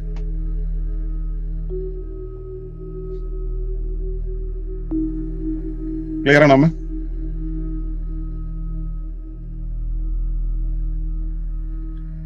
ഓക്കെ, ശരി, ക്ലിയർ ക്ലിയർ. ഓക്കെ, അടുത്ത ചോദ്യത്തിലേക്ക് പോവാം. സുസ്ഥിര ജീവനത്തിന്റെ അടിസ്ഥാന നിയമങ്ങൾ എന്തൊക്കെയാണെന്നുള്ള ഒരു ജനറൽ ക്വസ്റ്റ്യൻ ആയിട്ടിരുന്നു. ഓക്കെ. സുസ്ഥിര ജീവനത്തിന്റെ അടിസ്ഥാന നിയമങ്ങൾ. ഈ നിയമങ്ങൾ എന്ന് പറയുമ്പോ അതിന് അടിസ്ഥാന തത്വം എന്താണ് സുസ്ഥിര ജീവനത്തിന് എന്തോ ആധാരത്തില് പറയുന്ന സുസ്ഥിര ജീവനം എന്ന പദത്തിൽ തന്നെ നമ്മൾ പറയുന്നുണ്ട് ജീവനം എന്നുള്ള അതിനെ കുറിച്ച്. അപ്പൊ ജീവൻ എന്ന് പറയുന്നത് നമ്മൾ നേരത്തെ വിശദീകരിച്ചതുപോലെ ഒരു വ്യവസ്ഥ സ്വയം സംഘടിച്ച്, സ്വയം പ്രവർത്തിച്ച്, സ്വയം വംശീകരിച്ചു പോകുന്നതിനെയാണ് പറയുക. ജീവനം എന്ന് പറയുന്നത് ഒരു സത്ത അതിന്റെ സ്വയം സംഘടിച്ച്, സ്വയം പ്രവർത്തിച്ച്, സ്വയം പരിചരിച്ച്, സ്വയം വംശീകരിച്ച്, ഈ വംശത്തിലൂടെ ഇതിന്റെ പ്രവർത്തനത്തെ പകർന്നു കൊടുത്ത് അവിടെ സ്വയം സംഘടിച്ച്, സ്വയം പ്രവർത്തിച്ച് മുൻപോട്ട് പോകുന്നതാണ്. ഇങ്ങനെ നിലനിന്നു പോകുന്ന ഈ സ്വയം പ്രവർത്തന സംവിധാനത്തെ നിലനിർത്തി കൊണ്ടുപോകുന്ന, അതിന്റെ പാറ്റേണിനെ തുടർച്ചയിലൂടെ നിലനിർത്തി കൊണ്ടുപോകുന്ന സംവിധാനത്തെയാണ് നമ്മൾ സുസ്ഥിര ജീവനം എന്ന് പറയുക. അപ്പോ അതിന് ഈ നിയമങ്ങൾ, ജീവന്റെ അടിസ്ഥാന നിയമങ്ങൾ പാലിക്കാൻ അതിന് കഴിയണം. അപ്പോ ജീവന്റെ നിയമങ്ങൾ എന്തൊക്കെയാണോ, ജീവന്റെ അടിസ്ഥാന നിയമങ്ങൾ എന്തൊക്കെയാണോ, അത് തന്നെയാണ് ഈ സുസ്ഥിര ജീവനത്തിന്റെയും അടിസ്ഥാന നിയമങ്ങൾ. ജീവനമാണ് സുസ്ഥിര ജീവനം, ജീവനം തന്നെയാണ് സുസ്ഥിര ജീവനം. ജീവനം എന്നുള്ളത് ഇടയ്ക്ക് നിന്നു പോകുന്നു എന്നുള്ളത് കൊണ്ടാണ് സുസ്ഥിരത ഇല്ലാത്ത ജീവനം എന്നുള്ള രീതിയിൽ നമ്മൾ ഇതിനെ ഉപാഖ്യാനം ചെയ്ത് മാറ്റി പറയേണ്ടി വരുന്നത്. ഇവിടെ യഥാർത്ഥത്തിലുള്ള ജീവനം തുടർന്നു വരുന്നതാണ്, സുസ്ഥിരമാകുന്നതാണ്, അതിങ്ങനെ കണ്ടിന്യൂം ആണ് എന്നുള്ളതിനാണ് നമ്മൾ സുസ്ഥിര ജീവൻ എന്ന് പറയുന്നത്. അപ്പോ ഇവിടെ അതിന്റെ നിയമങ്ങൾ എന്ന് പറയുന്നത് ജീവന്റെ നിയമങ്ങൾ തന്നെയാണ്. അപ്പൊ ജീവൻ എന്ന് പറയുമ്പോൾ അതിന്റെ നിയമങ്ങളെ നമ്മൾ നോക്കുകയാണെങ്കിൽ അത് ഒന്ന് സ്വയം സംഘടിക്കുന്നു എന്നുള്ളതാണ്, സെൽഫ് ഓർഗനൈസ്ഡ് ആണ് എന്നുള്ളതാണ്. രണ്ട്, അത് വ്യവസ്ഥയായിട്ട് ക്രമീകരിച്ചിട്ടുണ്ട് എന്നുള്ളതാണ്. ഈ വ്യവസ്ഥകളെല്ലാം തന്നെ അതിന്റെ പരിസരത്ത് ആണ്, പരിസരത്ത് നിന്നും വേണ്ടുന്നതിനെ സ്വീകരിച്ച് പരിസരത്തിനെ ഉപജീവിച്ചുകൊണ്ട് പരിസരത്തിലേക്ക് കൊടുത്തുകൊണ്ടാണ് ജീവിക്കുന്നത്. ഈ ഓരോ വ്യവസ്ഥയും ഉണ്ടാകുന്നത് അതിന്റെ ഉപരിവ്യവസ്ഥയുടെ ഒരു ആവശ്യത്തെ നിർവഹിക്കാനാണ്, ധർമ്മത്തെ നിർവഹിക്കാൻ വേണ്ടിയാണ്. അങ്ങനെ ആ ഒരു ആവശ്യത്തെ നിർവഹിച്ച് മുൻപോട്ട് പോകുന്ന സമയത്ത് അത് തന്റെ പ്രവർത്തന കാലത്ത് തന്റെ പരിസരത്ത് നിന്നും വേണ്ടതെടുത്ത് തന്റെ പ്രവർത്തനങ്ങൾ നടത്തി തന്റെ പരിസരത്തിലേക്ക് തനിക്ക് വേണ്ടാത്തത് കൊടുത്ത് ആ വ്യവസ്ഥയുടെ ഒരു ക്രമത്തിൽ ആയിത്തീരുക എന്നുള്ള പ്രക്രിയയിലൂടെയാണ് കടന്നു പോകുന്നത്. എന്ന് വെച്ച് കഴിഞ്ഞാല് അത് വ്യവസ്ഥയുടെ അകത്ത് ഒരു ശല്യവും ഇല്ലാതെ, ഒരു ആധിക്യവും ഇല്ലാതെ നിൽക്കുന്ന ഒരവസ്ഥയിലാണ് ഒരു സത്ത, ഒരു സുസ്ഥിരമായിട്ട് അവിടെ ഉണ്ടാവുക. എപ്പോഴെങ്കിലും ഒരു ജീവിയുടെ, ഒരു സത്തയുടെ എക്സിസ്റ്റൻസിന്റെ സമയത്ത് ഏതെങ്കിലും തരത്തിൽ ഈ വ്യവസ്ഥയ്ക്കകത്ത് ഒരു ടർബുലൻസ് ഉണ്ടാക്കാൻ കാരണമായാൽ, ഉദാഹരണത്തിന് ഒരു വേസ്റ്റ് അത് ഉണ്ടാക്കുന്നു, ആ വേസ്റ്റ് എന്നുള്ളതിനെ പ്രോസസ്സ് ചെയ്യാൻ അതിന്റെ പരിസ്ഥിതിക്ക്, അതിന്റെ പരിസരത്തിന് കഴിയാതെ വന്നിട്ടുണ്ടെങ്കിൽ ഈ വ്യവസ്ഥയുടെ ജീവനം എന്നുള്ള പ്രക്രിയ സ്വാഭാവികമായി സംഭവിക്കുന്നില്ല എന്നാണ്. അങ്ങനെ വരുമ്പോൾ ആ വേസ്റ്റ് എന്നുള്ളത് ഒരു അഡീഷണൽ എലമെന്റ് ആയിട്ട് അവിടെ ഉണ്ടാവുന്നു, ഒരു ബൈ പ്രോഡക്റ്റ് ആയിട്ട് ഉണ്ടാവുന്നു. ആ സംഭവത്തെ പ്രോസസ് ചെയ്യാൻ പ്രകൃതിക്ക് പുതിയ സംവിധാനങ്ങൾ ഉണ്ടാക്കേണ്ടി വരുന്ന സമയത്ത് സ്വാഭാവികമായിട്ടും ഈ നെറ്റ്വർക്കിൽ ഒരു വിള്ളൽ ഉണ്ടാവും, ഈ ഒരു പാറ്റേണിൽ ഒരു വിള്ളൽ ഉണ്ടാവും. അങ്ങനെ വരുന്ന സമയത്ത് ഈ ജീവിയുടെ എക്സിസ്റ്റൻസിനെ ബാധിക്കും. അപ്പോ അതിന്റെ സുസ്ഥിരത നഷ്ടമാകും. അപ്പോ ഏതൊരു ജീവിയാണെങ്കിലും ശരി, ഏതൊരു വ്യവസ്ഥയാണെങ്കിലും ശരി, ആ വ്യവസ്ഥ അതിന്റെ പരിസരവുമായി ചേർന്ന് പോകുന്ന ഒരു സന്തുലിതമായ ഒരവസ്ഥയിൽ പോകുന്നതായിരിക്കണം. അതാണ് സുസ്ഥിരതയുടെ ഒരു അടിസ്ഥാന നിയമം. അപ്പോ ജീവൻ പാലിക്കേണ്ടുന്ന പ്രധാനപ്പെട്ട കാര്യങ്ങൾ, ഒന്ന് സ്വയം സംഘാടകത്വമുള്ളതായിരിക്കണം, രണ്ട് അത് വ്യവസ്ഥാ നിയമങ്ങളെ പാലിക്കുന്നതായിരിക്കണം. ആ വ്യവസ്ഥാ നിയമങ്ങൾ പാലിക്കുന്ന സമയത്ത് അതിന്റെ പരിസരവുമായിട്ടും സമഗ്രമായി ചേർന്ന് നിൽക്കുന്നതായിരിക്കണം. പരിസരവുമായിട്ട് സമഗ്രമായി ചേർന്ന് നിൽക്കുന്നതെങ്കിൽ സ്വാഭാവികമായിട്ടും അതിന്റെ പ്രവർത്തനത്തിൽ അതൊരു ടർബുലൻസ് ഉണ്ടാക്കും. ആ ടർബുലൻസിന് ഇതിനെ എക്സിസ്റ്റ് ചെയ്യാൻ സമ്മതിക്കാതെ വരും. അപ്പോ അങ്ങനെയുള്ള പ്രശ്നങ്ങൾ ഇല്ലാതെ സന്തുലിതാവസ്ഥയിൽ പോകുന്നതായിരിക്കണം, ഹോമിയോസ്റ്റാസിസ് മെയിൻറ്റെയിൻ ചെയ്യുന്നതായിരിക്കണം എന്നുള്ളതാണ് സുസ്ഥിരതയുടെ അടിസ്ഥാന നിയമങ്ങൾ. ഇനി അതിനപ്പുറത്തേക്ക് പോകണമെങ്കിൽ ജീവന്റെ ഓരോ നിയമങ്ങളെയും എടുത്ത് പരിശോധിക്കേണ്ടി വരും. ഇതാണ് എന്റെ ഉത്തരവായിട്ട്. അത് ക്ലിയർ ആണല്ലോ അല്ലെ? ക്ലിയർ ആണ്. അപ്പൊ അടുത്തൊരു ചോദ്യം അതിനോടനുബന്ധിച്ച് തന്നെ ഉള്ളതാണ്. പ്ലീസ്. അതായത് നമ്മള് യൂണിവേഴ്സൽ ഡൈനാമിസം പറ്റി പറയുമ്പോഴത്തേക്ക്, ഡൈനാമിസം എന്ന് പറയുമ്പോൾ അത് ഏത് സമയത്തും മാറിക്കൊണ്ടിരിക്കുകയാണ്. ഈ പ്രാപഞ്ചിക ചലനാത്മകത എന്ന് പറയുന്നത്. അപ്പൊ അത് വരുമ്പോഴത്തേക്ക് സുസ്ഥിരതയുമായിട്ട് അത് ക്ലാഷ് ചെയ്യുന്നുണ്ടോ എന്നുള്ളൊരു ക്വസ്റ്റ്യൻ ആണ്. സുസ്ഥിരതയ്ക്ക് അത് ചലനാത്മകതയും സുസ്ഥിരതയും ഒരേ സമയത്ത് എങ്ങനെ നിലനിൽക്കുന്നുണ്ടോ? ഓക്കെ, പ്രാപഞ്ചിക ചലനാത്മകത എന്ന് പറയുന്നത് അല്ലെങ്കിൽ universal dynamism itself is happening അല്ലെ? ആ പ്രാപഞ്ചിക ചലനാത്മകത എന്നുള്ളത് പ്രപഞ്ചത്തിന്റെ ഒരു പ്രവർത്തനത്തിന്റെ ഭാഗമായി നിരന്തരം സംഭവിച്ചുകൊണ്ടിരിക്കുന്നതാണ്. പ്രാപഞ്ചിക ചലനാത്മകത എന്ന് പറയുന്നത് എക്സ്റ്റേണൽ വേൾഡിൽ നിന്ന് കളക്ട് ചെയ്തിട്ട് ഈ സിസ്റ്റത്തിനകത്തേക്ക് വരുന്നതല്ല. യൂണിവേഴ്സൽ ഡൈനാമിസം എന്ന് പറയുന്നത് യൂണിവേഴ്സിന്റെ ടോട്ടൽ എക്സിസ്റ്റൻസിന്റെ ഭാഗമായിട്ട് സംഭവിച്ചുകൊണ്ടേയിരിക്കുന്നതാണ്. ആ യൂണിവേഴ്സൽ ഡൈനാമിസം എന്നുള്ള പ്രോസസ്സിന്റെ ബാലൻസ്ഡ് ആയിട്ടുള്ള ഫ്ലോ ആണ് നമ്മൾ സസ്റ്റൈനബിലിറ്റി എന്ന് പറയുന്നത്. യൂണിവേഴ്സൽ ഡൈനാമിസം തന്നെയാണ് സസ്റ്റൈനബിലിറ്റി. അതിന്റെ ബാലൻസ്ഡ് സ്റ്റേറ്റിനെ നമ്മൾ സസ്റ്റൈനബിലിറ്റി എന്ന് പറയുന്നു. ഇംബാലൻസ്ഡ് ആവുന്ന സമയത്ത് അത് സസ്റ്റൈനബിൾ അല്ല എന്ന് പറയുന്നു. ഒരു കാര്യം സസ്റ്റൈനബിൾ അല്ല. അപ്പൊ എന്റെ ശരീരത്തിലെ ഒരു കോശം സസ്റ്റൈനബിൾ ആകുന്നത് എന്റെ ശരീരത്തെ സപ്പോർട്ട് ചെയ്ത് നിൽക്കുമ്പോഴാണ്. എന്റെ ശരീരത്തിന്റെ പ്രവർത്തനത്തിന്റെ ഒരു സമയത്ത് ഒരു കോശത്തിന് അനുചിതമായ ഒരു അവസ്ഥയുണ്ടെങ്കിൽ ആ കോശത്തെ പുറന്തള്ളാൻ ശരീരം ശ്രമിക്കും. അങ്ങനെ വരുമ്പോൾ കോശത്തിന്റെ സസ്റ്റൈനബിലിറ്റി നഷ്ടമാകും. പക്ഷെ ശരീരം പെർസിസ്റ്റ് ചെയ്യും, ശരീരത്തെ സസ്റ്റെയിൻ ചെയ്യിക്കും.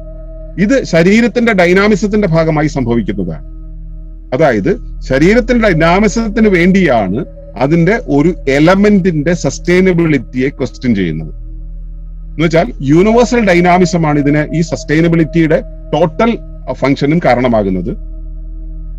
ആ ടോട്ടൽ ഫംഗ്ഷന്റെ ഭാഗമായിട്ടാണ് അതിലെ ഏതെങ്കിലും എലമെന്റിന്റെ അൺസസ്റ്റൈനബിലിറ്റി ഡിഫൈൻ ചെയ്യപ്പെടുന്നത്.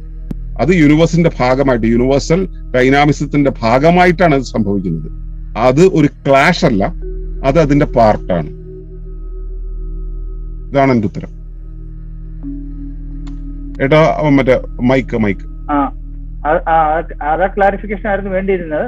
കാരണം ഇത് ഓപ്പോസിറ്റ് ആയിട്ട് വർക്ക് ചെയ്യത്തില്ല, പക്ഷെ അതിന്റെ പാർട്ടായിട്ട് തന്നെ വർക്ക് ചെയ്യുന്നു എന്നുള്ളതാണ്. രണ്ടും കൂടെ ബാലൻസ് ചെയ്യുന്നതാണ്. അതെ അതെ അതെ.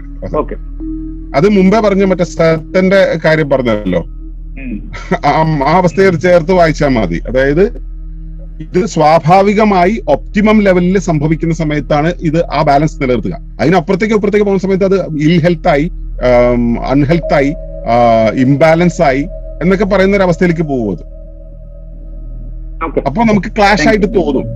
ഇപ്പൊ അസുഖം വന്നിട്ടുള്ള ഒരാളെ സംബന്ധിച്ചോളം അയാൾ ചിന്തിക്കുക, അയ്യോ എന്തിനാ എനിക്ക് ഇങ്ങനെ ഒരു അവസ്ഥ വന്നതെന്നൊക്കെ ആയിരിക്കും അയാൾ ആലോചിക്കുക. പക്ഷെ അതൊരു പ്രോബ്ലം അല്ല, അത് സിസ്റ്റത്തിന്റെ ഭാഗമാണ്. ആ സിസ്റ്റത്തെ ഹോളിസ്റ്റിക് ആയിട്ട് കാണുമ്പോൾ, യൂണിവേഴ്സൽ ഡൈനാമിസത്തിന്റെ ഭാഗമായിട്ട് അതിനെ പെർസീവ് ചെയ്യാൻ പറ്റുമ്പോൾ മാത്രമേ ഈ ഒരു അവസ്ഥയെ നമുക്ക് അംഗീകരിക്കാൻ പറ്റുള്ളൂ. അസുഖം വന്ന് കിടക്കുന്ന ഒരാളെ സംബന്ധിച്ചുള്ളത് മനസ്സിലാവില്ല, കാരണം അയാൾക്ക് പെയിൻ ആണ്, അയാൾ സഫറിങ്ങിലാണ്. അപ്പൊ അയാളെ സംബന്ധിച്ചാൽ അത് കോൺഫ്ലിക്റ്റ് ആണ്. അത് ടോട്ടൽ സിസ്റ്റത്തെ വെച്ച് നോക്കുമ്പോൾ ഇന്റഗ്രേറ്റഡ് ആയിട്ട്, ഹോളിസ്റ്റിക് ആയിട്ട് ഒരു അപ്പർ ലെവലിൽ നിന്ന് നോക്കുന്ന സമയത്ത് യൂണിവേഴ്സൽ ഡൈനാമിസത്തിന്റെ ഭാഗമായിട്ടാണ് ഇതെല്ലാം സംഭവിക്കുന്നത്. അതിനെ ബാലൻസ് ചെയ്യാൻ വേണ്ടിയും സസ്റ്റെയിൻ ചെയ്യിക്കാൻ വേണ്ടിയിട്ടാണ് അത് സംഭവിക്കുന്നത്. അപ്പോൾ ഇതെല്ലാം തന്നെ ഈ യൂണിവേഴ്സൽ ഡൈനാമിസത്തിന്റെ ഭാഗമായിട്ടാണ് സംഭവിക്കുന്നത് എന്നാണ് എന്റെ ഉത്തരം. Thank you. ഓക്കെ, ചോദ്യം ഏട്ടന്റെ ചോദ്യങ്ങളുടെ സീരീസ് കഴിഞ്ഞോ? അത് മൂന്നാമത്തത് ഏകദേശം ഇതിന്റെ ഈ സമഗ്ര സുസ്ഥിരത എന്താണെന്നുള്ളതാണ്. അതിന്റെ പുറത്ത് തന്നെ ആൻസർ വന്നു. Okay okay okay okay. അടുത്തത് മാളുവിന്റെ ചോദ്യമാണ്. നമസ്കാരം. നമസ്കാരം. എനിക്ക് ചോദ്യം അതിനുള്ള ഉത്തരം ഏതാണ്ട് കിട്ടിയതുപോലെ ഉണ്ടെങ്കിലും അത് ഞാൻ ആവർത്തിക്കാം. അതായത് സുസ്ഥിര ജീവൻ എന്നൊക്കെ പറയുമ്പോൾ എല്ലാവർക്കും പെട്ടെന്ന് മനസ്സിലാവുക ഒരു പെർഫെക്റ്റ് ആയിട്ടുള്ള ഒരു വ്യവസ്ഥയായിട്ടാണ്. അല്ലെങ്കിൽ നമ്മളത് വിശദീകരിക്കുന്ന സമയത്ത് യാതൊരു എന്താ പറയാ ഒരു കുഴപ്പവും ഇല്ലാതെ വളരെ സ്മൂത്ത് ആയിട്ട്, വളരെ ശാന്തമായിട്ട് അങ്ങനെ പോകുന്ന ഒരു വ്യവസ്ഥയായിട്ടാണ് അത് മനസ്സിലാക്കപ്പെടുന്നത്. യഥാർത്ഥത്തിൽ അങ്ങനെ ഒരു കുറ്റമറ്റതായിട്ടുള്ള ഒരു അവസ്ഥയാണോ ഈ സുസ്ഥിര ജീവനം എന്ന് പറയുന്നതിലൂടെ ഒരു വ്യവസ്ഥയിൽ സംഭവിക്കുന്നത് എന്നുള്ളതാണ് എന്റെ ചോദ്യം. അതുപോലെ ഇതിന് മറുപടി പറയാം. എക്സ്റ്റേണലി കൺട്രോൾഡ് ആയിട്ടുള്ള ഒരു സംഭവം, എക്സ്റ്റേണലി ഒരു കൺട്രോൾഡ് ആയിട്ട് ഒരു ട്രാക്കിൽ കയറ്റി നിർത്തിയിട്ടുള്ള ഒരു സാധനം ആ വഴി പോകുന്നു, ട്രെയിൻ പോകുന്ന പോലെ പാളത്തിൽ കൂടെ ഇങ്ങനെ പോയിക്കൊണ്ടിരിക്കും. സെൽഫ് ഓർഗനൈസ്ഡ് ആയിട്ടുള്ള ഒരു സാധനത്തിനെ സംബന്ധിച്ചോളം അത് എങ്ങോട്ടേക്ക് ഡിറക്റ്റ് ചെയ്യണം എന്നുള്ള കാര്യം അതിനകത്ത് ഒരു ഡ്രൈവർ ഇരുന്നിട്ട് അയാൾ തീരുമാനിക്കും. അയാൾ സ്റ്റിയറിംഗിൽ പിടിച്ച് തിരിക്കും. സസ്റ്റൈനബിൾ ലൈഫില് പറഞ്ഞല്ലോ, സസ്റ്റൈനബിൾ ലിവിങ്ങില് അവിടുത്തെ എലമെന്റ് എന്ന് പറയുന്നത്, അവിടുത്തെ പ്രധാന വിഷയം എന്ന് പറയുന്നത് ജീവൻ ആണ്, ജീവന്റെ ആക്ടിവിറ്റിയാണ്. അപ്പോ ആരാണ് അതിലെ ഫാക്ടറായിട്ട് വരുന്നത്? അത് ആ ജീവിയാണ്. ജീവി അല്ലെങ്കിൽ ജീവിവർഗം, ആ എൻറ്റിറ്റി എന്താണോ അതിന് സെൽഫ് ഓർഗനൈസ് ചെയ്യാനുള്ള കേപ്പബിലിറ്റി ഉണ്ട്. അപ്പോ ഈ സെൽഫ് ഓർഗനൈസേഷൻ ആണ് അതിനെ മുൻപോട്ട് കൊണ്ടുപോകുന്നത്. അപ്പൊ ഇതിന്റെ ആ സെൽഫ് ഓർഗനൈസേഷൻ എന്ന് പറയുന്നത് ഈ സത്തയുടെ റെസ്പോൺസിബിലിറ്റിയാണ്. സെൽഫ് ഓർഗനൈസേഷൻ എന്ന് പറയുന്നത് ഈ സത്തയുടെ റെസ്പോൺസിബിലിറ്റി ആകുമ്പോൾ അത് സസ്റ്റെയിൻ ചെയ്യണമെങ്കിൽ it will have to work.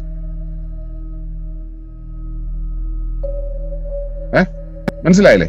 അത് സ്വയം നിയന്ത്രിക്കേണ്ടതുണ്ട്. അങ്ങനെ സ്വയം നിയന്ത്രിക്കുന്നില്ലെങ്കിൽ അതിന്റെ എക്സ്റ്റേണൽ സിസ്റ്റം അതിനെ നിയന്ത്രിക്കും.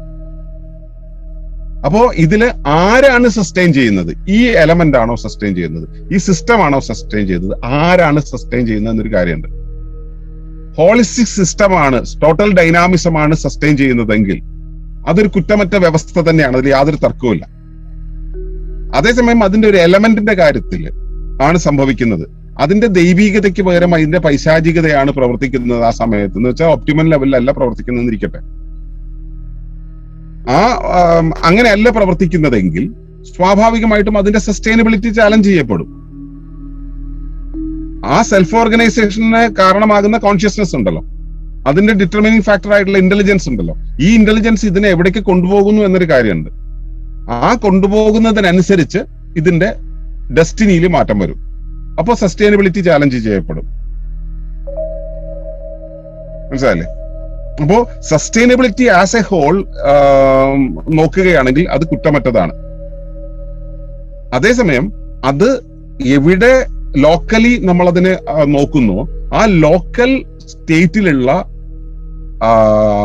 ഈഗോയുടെ അതിന്റെ അതിന്റെ അണ്ടർസ്റ്റാൻഡിങ്ങിന്റെ, അതിന്റെ ഇന്റലിജൻസിന്റെ, അതിന്റെ കോൺഷ്യസ്നെസ്സിനനുസരിച്ച് ഈ സംഭവത്തിൽ ചെറിയ ചെറിയ മാറ്റങ്ങൾ വരും. അത് സസ്റ്റൈനബിലിറ്റിയുടെ പ്രശ്നമല്ല, അവിടെ ഉള്ള സെൽഫ് ഡ്രൈവിന്റെ പ്രശ്നമാണ്.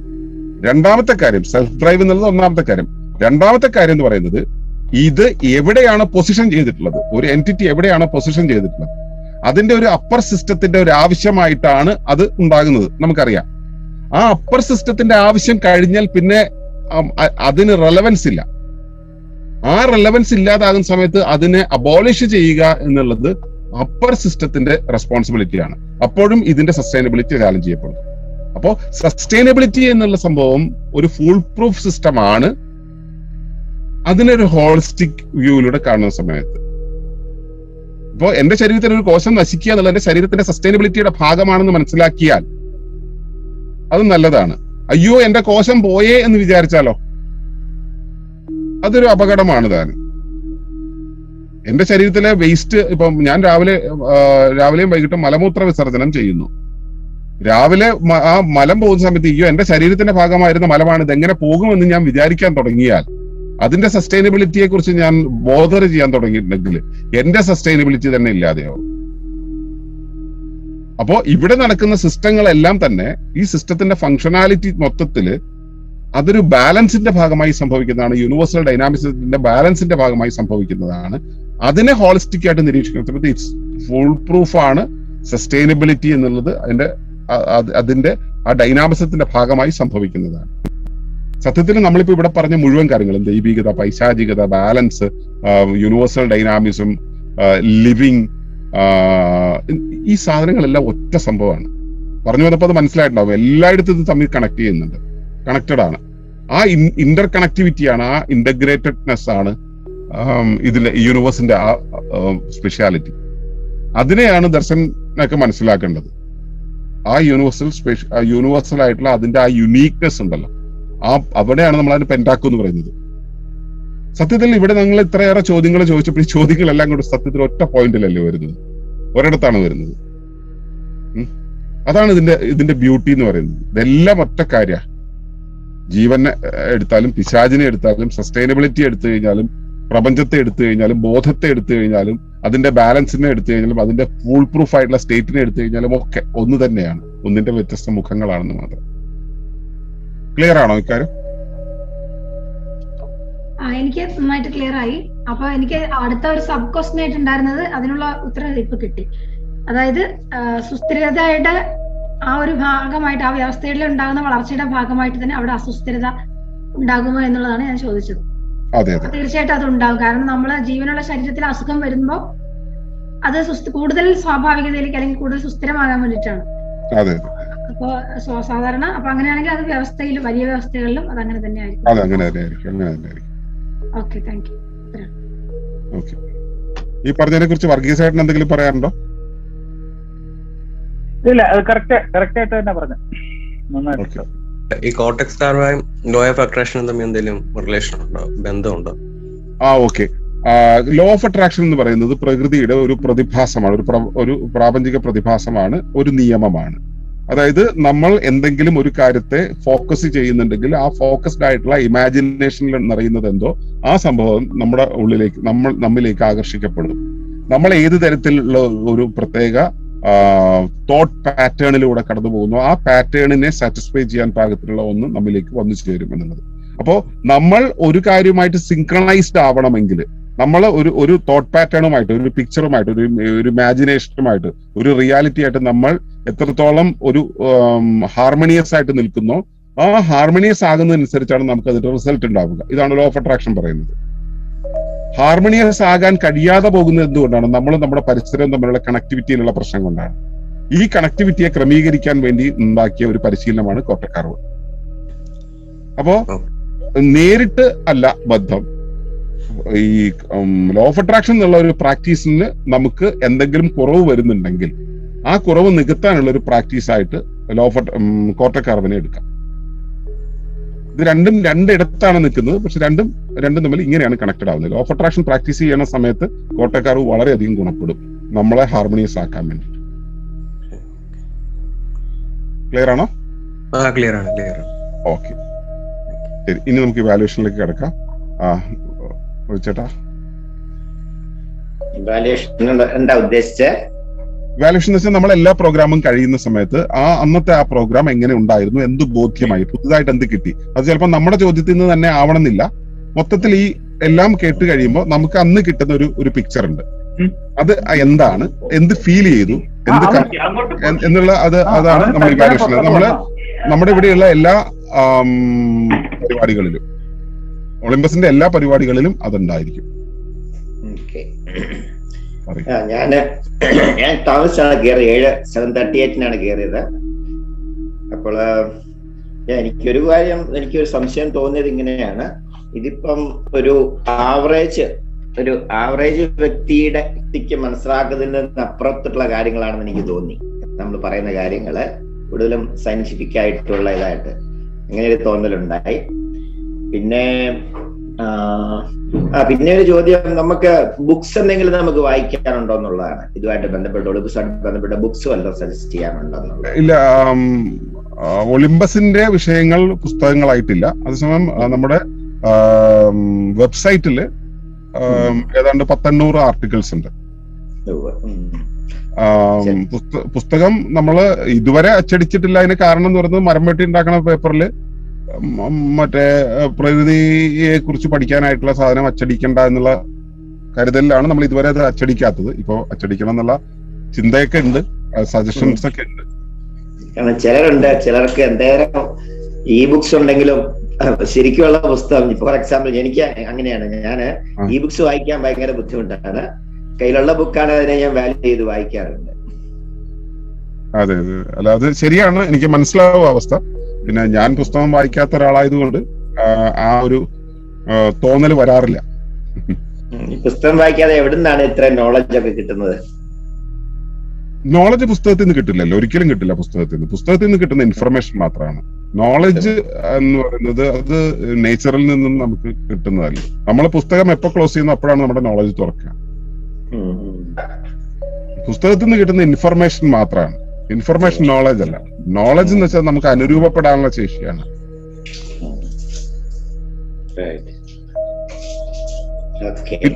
പിന്നെ സാധാരണക്കാരന്റെ ലെവലിലും അപ്പുറത്തുള്ളതാണ് എന്ന് പറഞ്ഞ അത് സത്യമാണ്.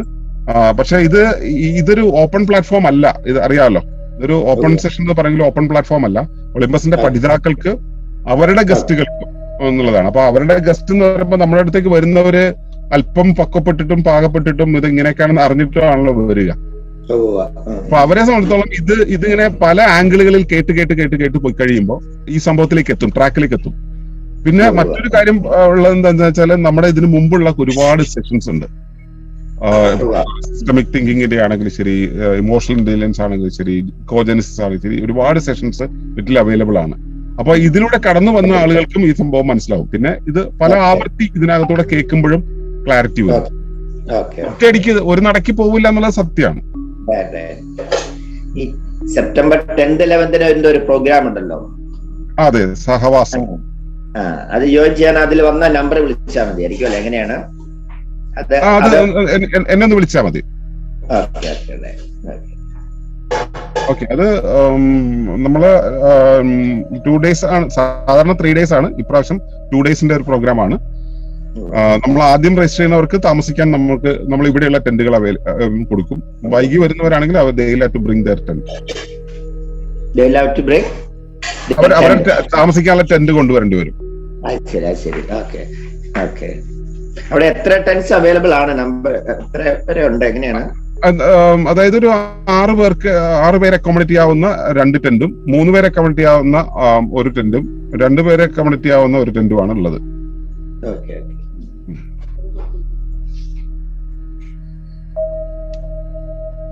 നമ്മളൊരു 10 പേര് ആണ് നമ്മളതിൽ അക്കോമഡേറ്റ് ചെയ്യാൻ പറ്റുക. ഇതില് 10 പേരിൽ കുറെ പേര് നമ്മുടെ വോളണ്ടിയേഴ്സ് ഒക്കെ തന്നെയുണ്ട്. ഇപ്പൊ ഇതിലിപ്പോ റാബിയമ്മ, കണ്ണൻ, ദർശൻ, ഇവരൊക്കെ ഇവിടെ സ്ഥിരമായിട്ട് പ്രോഗ്രാമിൽ എത്തുന്നവരാണ്. പിന്നെ സ്ഥിരമായിട്ട് എത്താത്തവരാണെങ്കിൽ ഇപ്പൊ തോമസ് ഏട്ടനും വർഗീസ് ഏട്ടനും ഒക്കെ അവർ ഇവിടെ ഉള്ളപ്പോ, കേരളത്തിലുള്ളപ്പോ അവരിവിടെ ഉണ്ടാവും. അപ്പൊ അതൊരു ന്യൂ കമേഴ്സിന് അത് സ്യൂട്ടബിൾ ആണോ ആ സെഷൻ? അത് നമ്മൾ ന്യൂ കമേഴ്സിനെയാണ് ഫോക്കസ് ചെയ്യുന്നത്. അതായത് ആദ്യം വരുന്നവർക്ക് അത് കിട്ടുന്നതല്ല, രണ്ടാമത് വരുന്നവർക്ക് കിട്ടുക. ഒരേ പരിപാടി ആയിരിക്കും.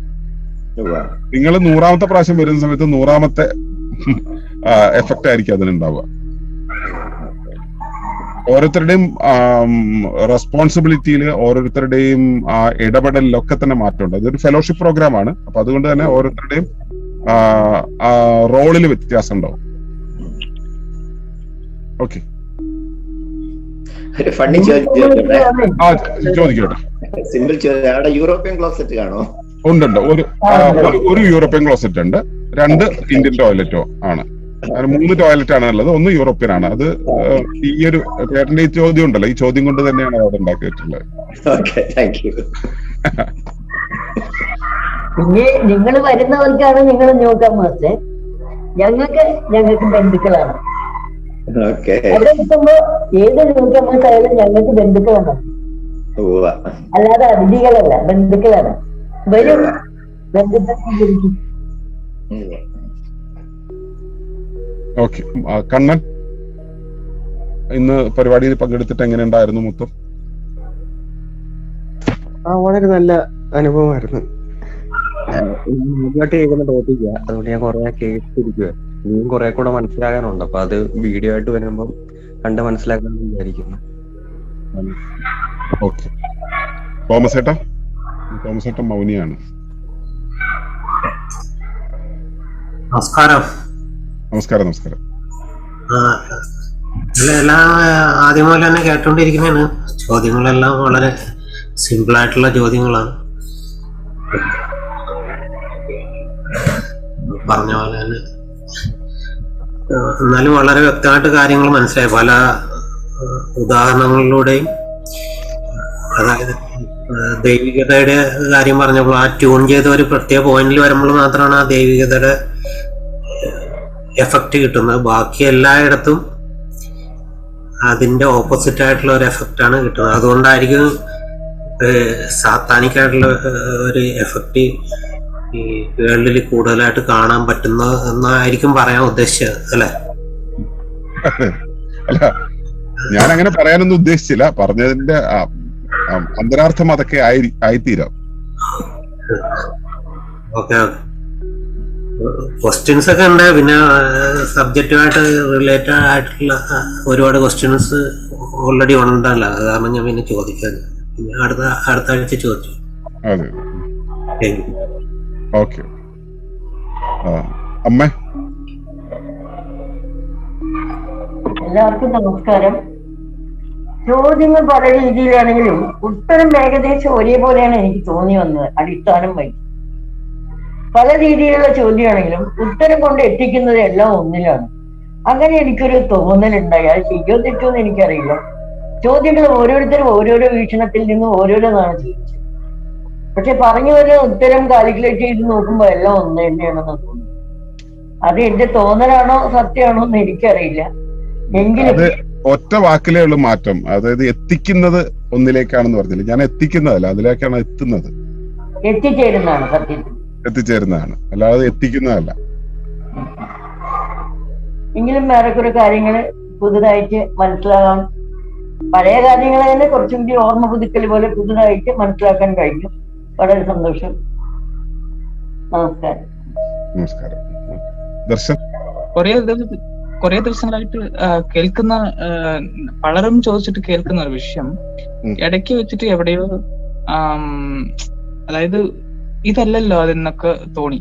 അതായത് ആൾറെഡി നമ്മൾ തലയിൽ കയറിയിരിക്കുന്ന വിഷയം ആ സമയത്ത് സാറ്റിസ്ഫൈഡ് ആകും. പിന്നെ വേറെ ആരെങ്കിലും ഒരു വിഷയം കൊണ്ടൊന്ന് തലക്കി കയറ്റിയാൽ ഇപ്പൊ അതിൽ തന്നെ നമുക്ക് വീണ്ടും ചോദ്യം. അപ്പൊ അങ്ങനെയാണ് ഈ ചോദ്യം വീണ്ടും വന്നത്. എന്നാലും സന്തോഷം. എന്താ സന്തോഷം? ഓക്കെ ഓക്കെ, സന്തോഷം, വളരെ സന്തോഷം. വർഗീസ് ചേട്ടാ. എല്ലാവർക്കും നമസ്കാരം. ഇന്നത്തെ സെഷന് വളരെ നന്നായിരുന്നു. കുറെ നല്ല ചോദ്യവും നല്ല ആൻസേഴ്സും, അതുപോലെ അമ്മ പറഞ്ഞ പോലെ എല്ലാ അവസാനം ഒരിടത്ത് കൊണ്ടെത്തി. നന്നായിട്ടുണ്ടായിരുന്നു. ആ പെന്റാക്കൂവിന്റെ എഫക്റ്റ് അനുഭവിക്കാൻ പറ്റി. നിങ്ങൾ പറയുന്ന എല്ലാം ഒന്ന് തന്നെയാണെന്നുള്ളത് അത് നന്നായിട്ട് അനുഭവപ്പെട്ടു. Thank you. സന്തോഷം. ഹലോ,